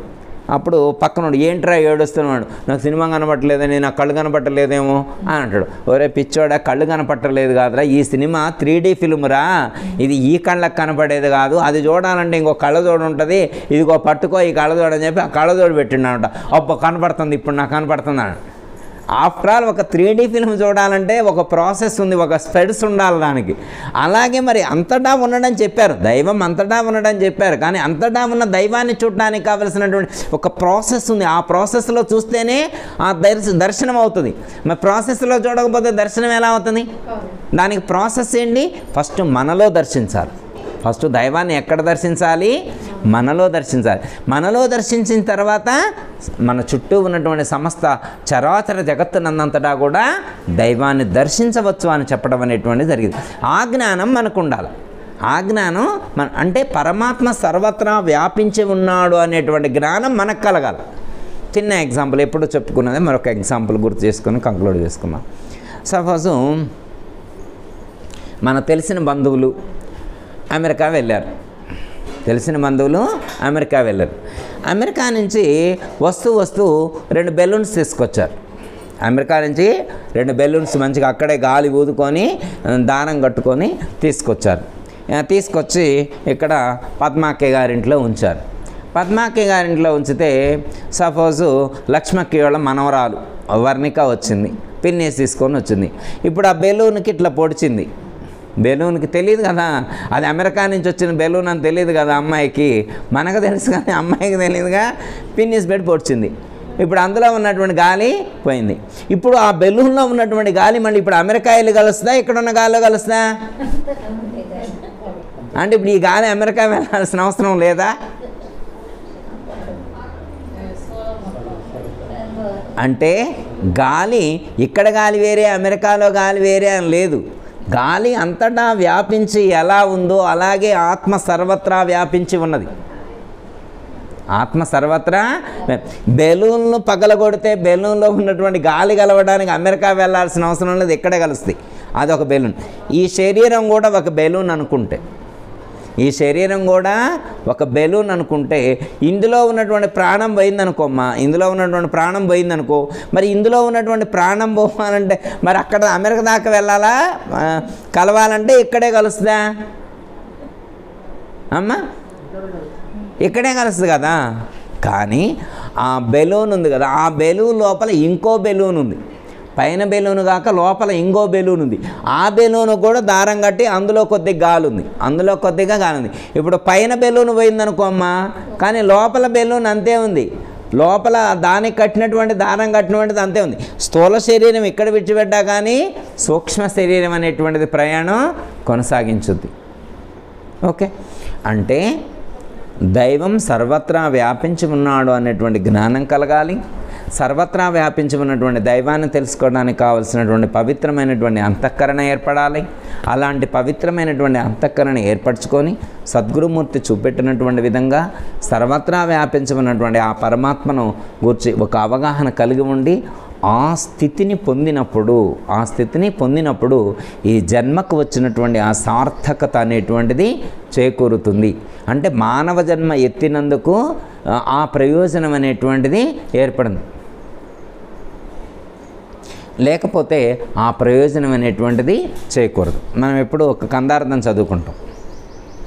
మానవ జన్మము మకిలో దానవులకు దొరకబోదు దయతో వినుమా, నానా జన్మల పుణ్యము చానా అర్పించి నీవు జనించినావు, దానిని నీవు ఎట్లుంచినావు. ఎన్నో జన్మల నాటే కర్మాలన్నీయో కూడా, ఎన్నో జన్మల నాటే కర్మాలన్నీయో కూడా సున్నా చేసేటే మరుగు సోటి తెలియుట కొరకై, సున్నా చేసేటే మరుగు సోటి తెలియుట కొరకై జనించినావు, దానిని నీవు ఎట్లుంచినా. మానవ జన్మము మహిలో దానవులకు దొరకబోదు. దానవులు అంటే రాక్షసులకు దొరికేటువంటిది కాదు. ఎవరికి దొరుకుద్ది? ఇది దేవతలకు దొరుకుద్ది. అంటే ఇది దేవతా జన్మ. అర్థమైందా? దేవతలకు కూడా లభించినటువంటి అత్యంత శ్రేష్టమైనటువంటిది మానవ జన్మ. మరి ఇంత విలువైనటువంటి మానవ జన్మకు వచ్చినప్పుడు దీన్ని ఎలా ఉంచాలి, దేనికోసం వినియోగించాలి అనేటువంటి ప్రశ్న వేసుకోవాలి. ఒక ఆయన మొత్తం జీవితం మొత్తం అయిపోయిన తర్వాత యమభట్లు వచ్చి తీసుకొని వెళ్తున్నారట. తీసుకొని వెళ్తుంటే విద్యాప్రకాశానందగిరి స్వాములు వారు చెప్పారు. తీసుకొని వెళ్తుంటే కొంత లెక్క వెళ్ళిన తర్వాత వాళ్ళతోటి ఒక్క నిమిషం ఆపండి అని అంట. ఏం స్వామి అని అంట. ఏం లేదు, ఒక్క నిమిషమే అని అంట. నిమిషం కూడా కాదు, అర నిమిషం అని అంట. సరే అని ఆపారు. వెనక్కి తిరిగి ఒకసారి చూసుకున్నాడు. సరే చూసి అంగ పాని అనండి. మరి ఇప్పుడు నీకు ఇంతలోకి ఏమి జ్ఞానోదయం అయింది, ఎందుకు చూసినట్టు, వెనక్కి ఎందుకు చూసినట్టు అని చెప్పి వాళ్ళు యమభట్లు అడిగారు. ఏమీ లేదులే, నేను ఇప్పుడు 80 సంవత్సరాల వరకు కూడా నా ఒళ్ళు హోనం చేసుకొని సరిగా నేను తినకుండా పస్తులుండి కూడా రూపాయి మూట కట్టి ఇప్పటికి 10 కోట్లు సంపాదించి బీరువాలో పెట్టా. కనీసం కొడుకులు ఎంటర్టైన్మెంట్ జల్సాలు చేస్తూ ఉన్నారు. కోడళ్ళు, మనవాళ్ళు, మనవరాలు ఎంత ఎంటర్టైన్మెంట్ తోటో పొందుతున్నారు. కనీసం నేను వెళ్తున్నా కదా, ఏమన్నా ఎవడైనా నాకెళ్ళి వస్తుండా, నాకెళ్ళి ఏమన్నా చూస్తానేమో చూసా, ఒక్కడ కూడా నన్ను పట్టించుకునేవాడు ఎవడో కనపట్టలేదు, ఇక అర్థమైంది నాకు ఈ జీవితం సార్థకం కాలేదని చెప్పి అంటాడనమాట. అంటే 80 సంవత్సరాలు కష్టపడి సంపాదించి ధనం పెడితే ధనమేమైనా వచ్చిందా? అర్థాగృహేని వర్తంతే శ్మశానే మిత్రబాంధవ సుకృతం దుష్కృతం చైవ గచ్చంతే మనగచ్చతే అని చెప్పి నీతి శాస్త్రంలో చెప్పారు. అర్థాగృహేని వర్తంతే, మనం సంపాదించినటువంటి ధనం బీరువాలోనే ఆగిపోతుంది, రూపాయి కూడా బయటికి రాదు. వచ్చేప్పుడు మనం వెళ్ళేప్పుడు సార్ మీరు 10 కోట్లు సంపాదించారు, అప్పుడే వెళ్తున్నారు, ఉండండి మేము కూడా వస్తామని ఒక్క రూపాయి కూడా రావట్లేదు మనతోటి. అర్ధాగృహేని వర్తంది. శ్మశానే మిత్ర బాంధవ, భార్య గుమ్మం వరకు వస్తుంది. భార్య ఎక్కడి వరకు వస్తుంది? గుమ్మం వరకు వస్తుంది. బంధువులు మిత్రులు ఎక్కడి వరకు వస్తారు? శ్మశానం దాకా వస్తారు. ఆ తర్వాత ఇంకెవరు వస్తారు? శ్మశానం దాకా ఎవరు వస్తారు? శ్మశానం దాటిన తర్వాత ఇంకెవడు రాడు. శ్మశానం కాడి నుంచి ఇంటికి పోయిన తర్వాత ఏమైనా గుర్తుంచుకుంటారా? ఏమైనా 10 నిమిషాలు ఏమైనా మాట్లాడుకుంటారు, ఇంటికి పోతారు. ఇంటికి పోయిన తర్వాత ఇక వాడిని తలిచేవాడే ఉంటాడు. మహా అంటే ఆ 10 రోజులు, ఆ కార్యక్రమం రోజున ఆ 10 రోజుల్లో ఏమైనా ఉంటుంది. ఆ 10 రోజులు అయిపోయిన తర్వాత చల్తీగాడి ఎవడికి మాత్రం తీరకుంది, ఎవడికి మాత్రం ఖాళీ ఉంది, ఆయన పొద్దాక ఆయనదే భజన చేయటానికి ఎవరు పట్టించుకునేవాళ్ళు లేరు. అందుకే సుకృతం దుష్కృతం జైవ గచ్చంతి మనుగచ్చతి. మనం వెళ్ళేప్పుడు ఏమొస్తుంది మనం వెంట అంటే, మనం జీవించి ఉన్న కాలంలో చేసినటువంటి పుణ్యము పాపము, మంచి చెడు, అవే మన వెంట వస్తాయి. మనకు చెప్తారు, మీరు చూసే ఉంటారు, ఆ నలుగురు సినిమా తీశారు రాజేంద్ర ప్రసాద్. ఆ నలుగురు అనేటువంటి సినిమా తీస్తారు, చూసే ఉంటారు చాలాసార్లు. టీవీలో ఎన్నిసార్లు వచ్చిందో, మేము చాలాసార్లు చూస్తాను నేనైతే. దాంట్లో వెళ్ళిపోయేప్పుడు రాజేంద్ర ప్రసాద్ ఎంత మంచిగా నటించుతున్నారు, ఎంత గొప్ప జీవన విధానం చూపిస్తారు. అంటే ఒక మంచివాడు వెళితే ఈ లోకం కన్నీరు పెట్టుకుంటుంది, అయ్యో ఒక మంచివాడిని కోల్పోయామనేటువంటి బాధ కలగాల. అలాగే మనం ఈ లోకం నుంచి నిష్క్రమించేప్పుడు మన బంధువులు కానీ, మన మిత్రులు కానీ, మనకు తెలిసినటువంటి సహచరులు కానీ, వీళ్ళందరూ కూడా అయ్యో అలాంటి మహాత్ముని కోల్పోయామని చెప్పి తనకున్నటువంటి పని విడిచిపెట్టి ఆయన కోసం ఒక గంటైనా గడపడం కోసం రావాలా. అలా వస్తే నీ జన్మ సార్థకమైనట్లు గుర్తు అనమాట. పోతే పోయిండ్లే, పేడ వదిలింది, లోకం పేడ వదిలింది అన్నట్టుగా ఉండకూడదు. అంటే అంత మంచిగా జీవించడం కోసం, అంత గొప్ప జీవన విధానాన్ని మనం అలవర్చుకునేట్టుగా ప్రయత్నం. అది భగవద్గీతలో శ్రీకృష్ణ పరమాత్మ ఒక మనిషి ఎలా జీవించాలి అనేటువంటిది, ఒక బ్యాలెన్సింగ్ లైఫ్ కోసం, ఒక బ్యాలెన్స్డ్గా ఎలా జీవించాలి అనేటువంటి దాన్ని అద్భుతంగా శ్రీకృష్ణ పరమాత్మ సూచించారు. ఇప్పుడు మోటివేషన్ చెప్పేటువంటి మోటివేషన్ స్పీకర్స్ అందరూ కూడా లేటెస్ట్ ఎనీ కంట్రీ, ఏ దేశంలో ఉన్నటువంటి వాళ్ళైనా కానీ భగవద్గీతలో చెప్పబడినటువంటి ఆ నాలెడ్జ్నే వాళ్ళు కూడా తీసుకొని ఇప్పుడు న్యూ సైకాలజీ అనేటువంటి పేరుతో క్లాసెస్ చెప్తూ ఉన్నారు మోటివేటర్స్ అందరూ కూడా. అంత అద్భుతమైనటువంటి జ్ఞానాన్ని భగవద్గీతలో శ్రీకృష్ణ పరమాత్మ సర్వకాలాలకు సర్వజనీనమైనటువంటి, నిరంతరం కూడా నిత్యనూతనమైనటువంటిది భగవద్గీత జ్ఞానం అని మనకు సూచించడం అనేటువంటిది. అట్టి గీతను మనం పట్టుకోగలిగితే, భగవద్గీతను మనం పట్టుకుంటే మన బ్రతుకు మారిపోయినట్లే, మన జీవితం మారిపోయినట్లే. అద్భుతంగా జీవించేటువంటి జ్ఞానం భగవద్గీతలో శ్రీకృష్ణ పరమాత్మ సూచించారు. అయితే ఏంటంటే ఆ జ్ఞానాన్ని మనం పట్టుకొని ఆచరించగలగాలి. మన యొక్క దైనందిన జీవన విధానంలో మనం ఆచరించగలగాలి. అలా ఆచరించగలిగినప్పుడు మాత్రమే ఈ జన్మకు ఒక అర్థం, సార్థకత అనేటువంటిది చేకూరుతుంది. భగవంతుడి చేత ప్రశ్న వేయించుకోకూడదు. ఎట్లా అంటే, ఒకళ్ళ దగ్గర ఒక మణి ఉంది, ఆ మణితోటి ఏం చేసుకోవచ్చు అంటే, ఆ మణితోటి తీసుకొచ్చి ఒక ఇనుప ముక్కని ఇలా రాస్తే అది బంగారంగా మారిపోయింది. ఆ మణి యొక్క విలువ ఎంత అంటే, ఎంత కెపాసిటీ కలిగిందంటే, ఆ మణిని తీసుకొచ్చి ఒక ఇనుప ముక్క రాస్తే ఇనుప ముక్క బంగారంగా మారిద్ది. ఒకడికి అది ఇచ్చారు, వాడు తపస్సు చేస్తే వేడుకుంటే ఆ మణి వాడు పొందిండు. అయితే ఆ మణి ఇచ్చేప్పుడు ఆయన ఏమన్నాడంటే, ఈ మణి నీకు 3 రోజుల వరకే ఉపయోగపడుతుంది, 3 రోజుల తర్వాత అది మహిమను కోల్పోయి మామూలు రాయిగా మారిపోయిద్దని చెప్పారు లక్ష్మక్కయ్య. 3 మణి ఒకటి ఇచ్చారు, ఆ మణి ఒక ఇనప మొక్కకు తాకిస్తే బంగారం అవుద్ది. అది నువ్వు కేజీ ఇనప మొక్క, కింటా ఇనప మొక్క, 10 కింటాల, ఎన్ని టన్నులు అన్నది నీ ఇష్టం.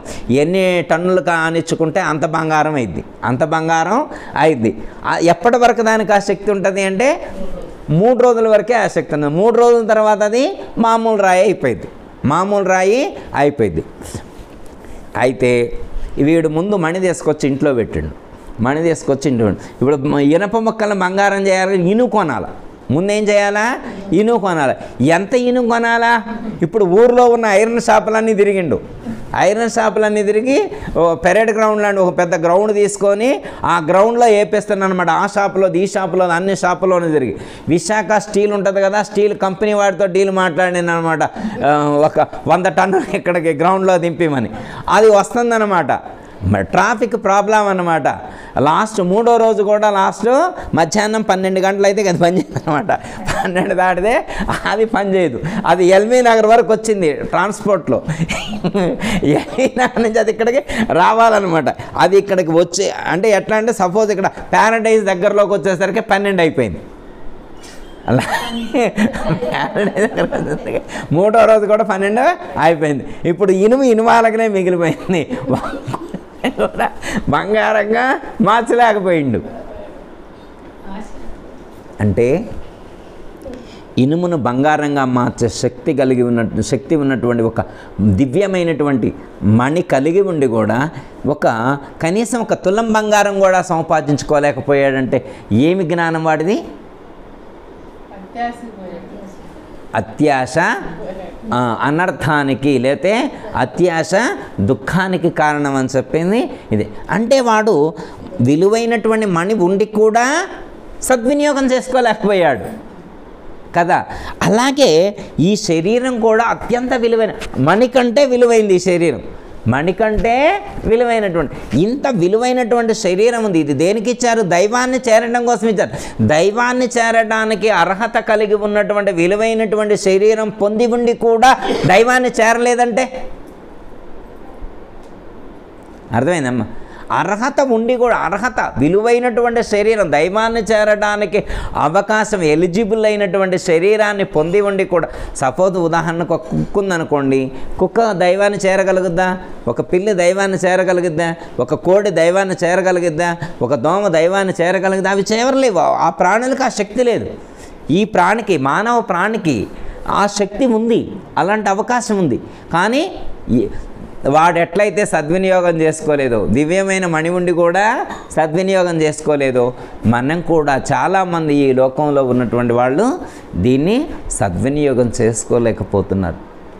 అందుకే ఎట్లుంచినావు దానిని, నీవు ఎట్లుంచినావు, నువ్వు ఎలా ఉంచావు, ఏం చేస్తున్నావు దానితోటి. రేపు ఆయన ప్రశ్నిస్తాడు, ఏమయ్యా నీకు ఇన్ని కోట్ల విలువ చేసేటువంటి లివర్ ఇచ్చాను, కిడ్నీలు ఇచ్చాను, బ్రెయిన్ ఇచ్చాను, నర్వస్ సిస్టమ్ ఇచ్చాను, మంచి కాళ్ళు, మంచి చేతులు, మంచి లంగ్స్ ఇచ్చాను, మంచి ఫిట్నెస్, మంచి ఎలాంటి మనసు ఇచ్చాను అనుకుంటున్నావు? గొప్ప మనసునిచ్చాను. మరి ఇంత అద్భుతమైనటువంటి సిస్టమ్ నీకు క్రియేట్ చేసి ఇచ్చా. ఎందుకు ఇచ్చా? నువ్వు నా దగ్గరకు రావడానికి ఇచ్చా. మరి నువ్వు దాన్ని సద్వినియోగం చేసుకోలేదు. రేపు ఆయన దగ్గర మనం సంజాయిషి చెప్పుకోవాలి, ఆయన దగ్గర మనం సంజాయిషి చెప్పుకోవాలా. ఎందుకంటే పక్కింట్లో నుంచి నెక్లెస్ తీసుకొని వచ్చింది అనుకో, మా ఫంక్షన్కి పోయేప్పుడు, మళ్ళీ దాన్ని దేశపోయి వాళ్ళకి ఇవ్వకపోతే ఏమంటారు? పోనీ ఆ నెక్లెస్ తీసుకొచ్చి ఇంట్లో పెట్టుకొని వేరే గిల్ట్ది, ఇప్పుడు అంటారు ఎట్లాంటి బంగారం అంటారు, రోల్డ్ గోల్డ్, 1 గ్రామ్ గోల్డ్ అంతగారు చెబుతున్నారు, 1 గ్రామ్ గోల్డ్ అనమాట.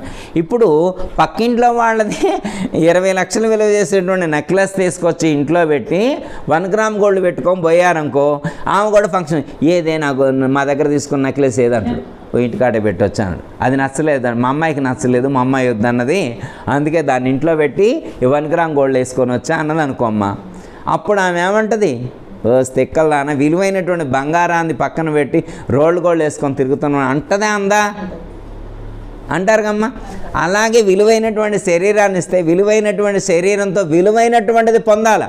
విలువైనటువంటి బంగారాన్ని పక్కన పెట్టి పక్కన పెట్టి 1 గ్రామ్ గోల్డ్ వేసుకొని తిరిగినట్లుగా మనం విలువైనటువంటి శరీరంతో విలువైన దైవాన్ని పొందకుండా విలువలేనటువంటి నశ్వరమైనటువంటి వాటి కోసం పనిచేస్తే, నశించిపోయేటువంటి వాటి కోసం పనిచేస్తే పరమాత్మ ఏమంటాడు? ఆ పక్కింటి పిన్నిగారు అన్నట్లే పరమాత్మ కూడా అంటాడనమాట. 1 గ్రామ్ గోల్డ్ వేసుకొని వచ్చినవి అన్నట్టు, నశించే సంపాదించుకొని వచ్చినవి అన్నట్టు. 72 ఏళ్ళు నీకు ఇస్తే 72 ఏళ్ళు ఇస్తే ఇంకా అక్కడ వదిలిపెట్టే తెచ్చినవా, ఇక్కడ తెచ్చేయలేవా? 72 ఏళ్ళు సంపాదించింది మొత్తం ప్లాట్లు కొనడు, పొలాలు కొనడు, ఇల్లు కొనడు, బంగారం కొనడు, ఒక్కటైనా వెంట క్యారీ అయిద్దా? రూపాయి కూడా వెంట క్యారీ అయ్యేటువంటి దాన్ని పొందలేకపోతున్నారు. అందుకే ఏం చెప్తున్నానంటే, దానిని నీవు ఎట్లుంచిన ఎన్నో జన్మల నాటి కర్మ ఏవైతే ఉన్నాయో దాన్ని సున్నా చేసేటి మరుగు సూటి తెలియట కొరకు. మనం ఎందుకు వచ్చినాం? ఎన్నో జన్మలలో సంపాదించుకున్నటువంటి కర్మ ఫలాలు ఏవైతే ఉన్నాయో వాటన్నిటిని నశింప చేసుకోవటం కోసం ఈ జన్మకు వచ్చాం. దాన్ని నశింప చేసుకునేటువంటి జ్ఞానాన్ని సంపాదించుకోవాలి. ఎప్పుడు నశిస్తాయి కర్మఫలాలన్నీ? ఎప్పుడు నశిస్తాయి? ఎప్పుడైతే మనం ఆత్మజ్ఞానాన్ని సంపాదించుకుంటామో అప్పుడే మనకు ఈ కర్మఫలాలన్నీ నశిస్తాయి. ఒక్క మాట చెప్పి కంక్లూడ్ అమ్మా. మనకి ఎన్ని రకాల కర్మఫలాలు చెప్తారంటే 3 రకాలు. 1 సంచితము, 2 ప్రారబ్ధము, 3 ఆగామి. సంచితము, ఆగామి, ప్రారబ్ధము 3 రకాల కర్మఫలాలు ఉంటాయి. అయితే ఎన్ని ఆత్మజ్ఞానాన్ని పొందితే ఏది నశిస్తుంది అంటే, భగవద్గీతలో అయితే శ్రీకృష్ణ పరమాత్మ ఏమని చెప్పారంటే, ఆత్మజ్ఞానాన్ని పొందినటువంటి వాడికి సమస్త కర్మఫలాలు నశిస్తాయని చెప్పారు. జ్ఞానాగ్ని సర్వకర్మాణి భస్మసాత్ కురుతేర్జున అని చెప్పారు. జ్ఞానం అనేటువంటి అగ్ని చేత సమస్త కర్మలన్నీ కూడా భస్మీభూతమవుతాయి అని చెప్పారు. దీనికి ఎగ్జాంపుల్ దశరథ మహారాజునను కౌసల్య, సుమిత్ర, కైకేనే ఎగ్జాంపుల్గా మనకి చెప్తారు పెద్దలు. ఆ ఎగ్జాంపుల్ ఒకసారి గుర్తు. ఇప్పుడు దశరథ మహారాజు భార్యలు ఎంతమంది?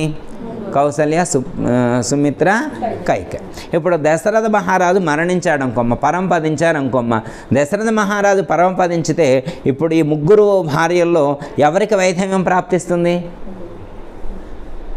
3కి వస్తుంది. 3 భార్యలు కాబట్టి 3కి వైధవ్యం ప్రాప్తిస్తుంది అనమాట. ఏమండి కౌశల్యకి రాదంట కదా, సుమిత్రకు రాదంటగా, కైకేయికి రాదా? అట్లేముండదు అనమాట. అర్థమైందమ్మా? వాళ్ళు 3 భార్యలు కాబట్టి దశరథ మహారాజు పరంపదించితే 3కి వైధవ్యం ఎలా వస్తుందో, ఆత్మజ్ఞానం తెలుసుకున్నటువంటి వాడికి త్రివిధ కర్మలు కూడా ప్రారబ్ధ, ఆగామి, సంచిత అనేటువంటి త్రివిధ కర్మలు ఒకేసారి నశిస్తాయి, దగ్ధమవుతాయి అని చెప్పి మన పెద్దలు సూచించడం అనేటువంటి జరిగింది. కాబట్టి భగవద్గీతలో చెప్పినట్లుగా, మన గురువు గారు సూచించినట్లుగా అలాంటి ఆత్మజ్ఞానాన్ని మనం పెంపొందింపజేసుకొని మన యొక్క జన్మను చరితార్థం చేసుకునేటువంటి ప్రయత్నం చేద్దాం. జయ సద్గురు ప్రభు మహారాజుకు అందరికీ జయ గురు. మరిన్ని ఆధ్యాత్మిక రహస్యాల కోసం అచల బోధ, ఆత్మబోధ, భగవద్గీత, అలాగే పండుగల్లో దాగిన అర్థాలు, అంతరార్థాల కోసం మరియు యోగము, ధ్యానము మొదలైన అనేక ఆధ్యాత్మిక తెలుగు ప్రవచనాల కోసం క్రింద ఉన్నటువంటి రెడ్ కలర్ సబ్స్క్రైబ్ బటన్ను క్లిక్ చేయండి.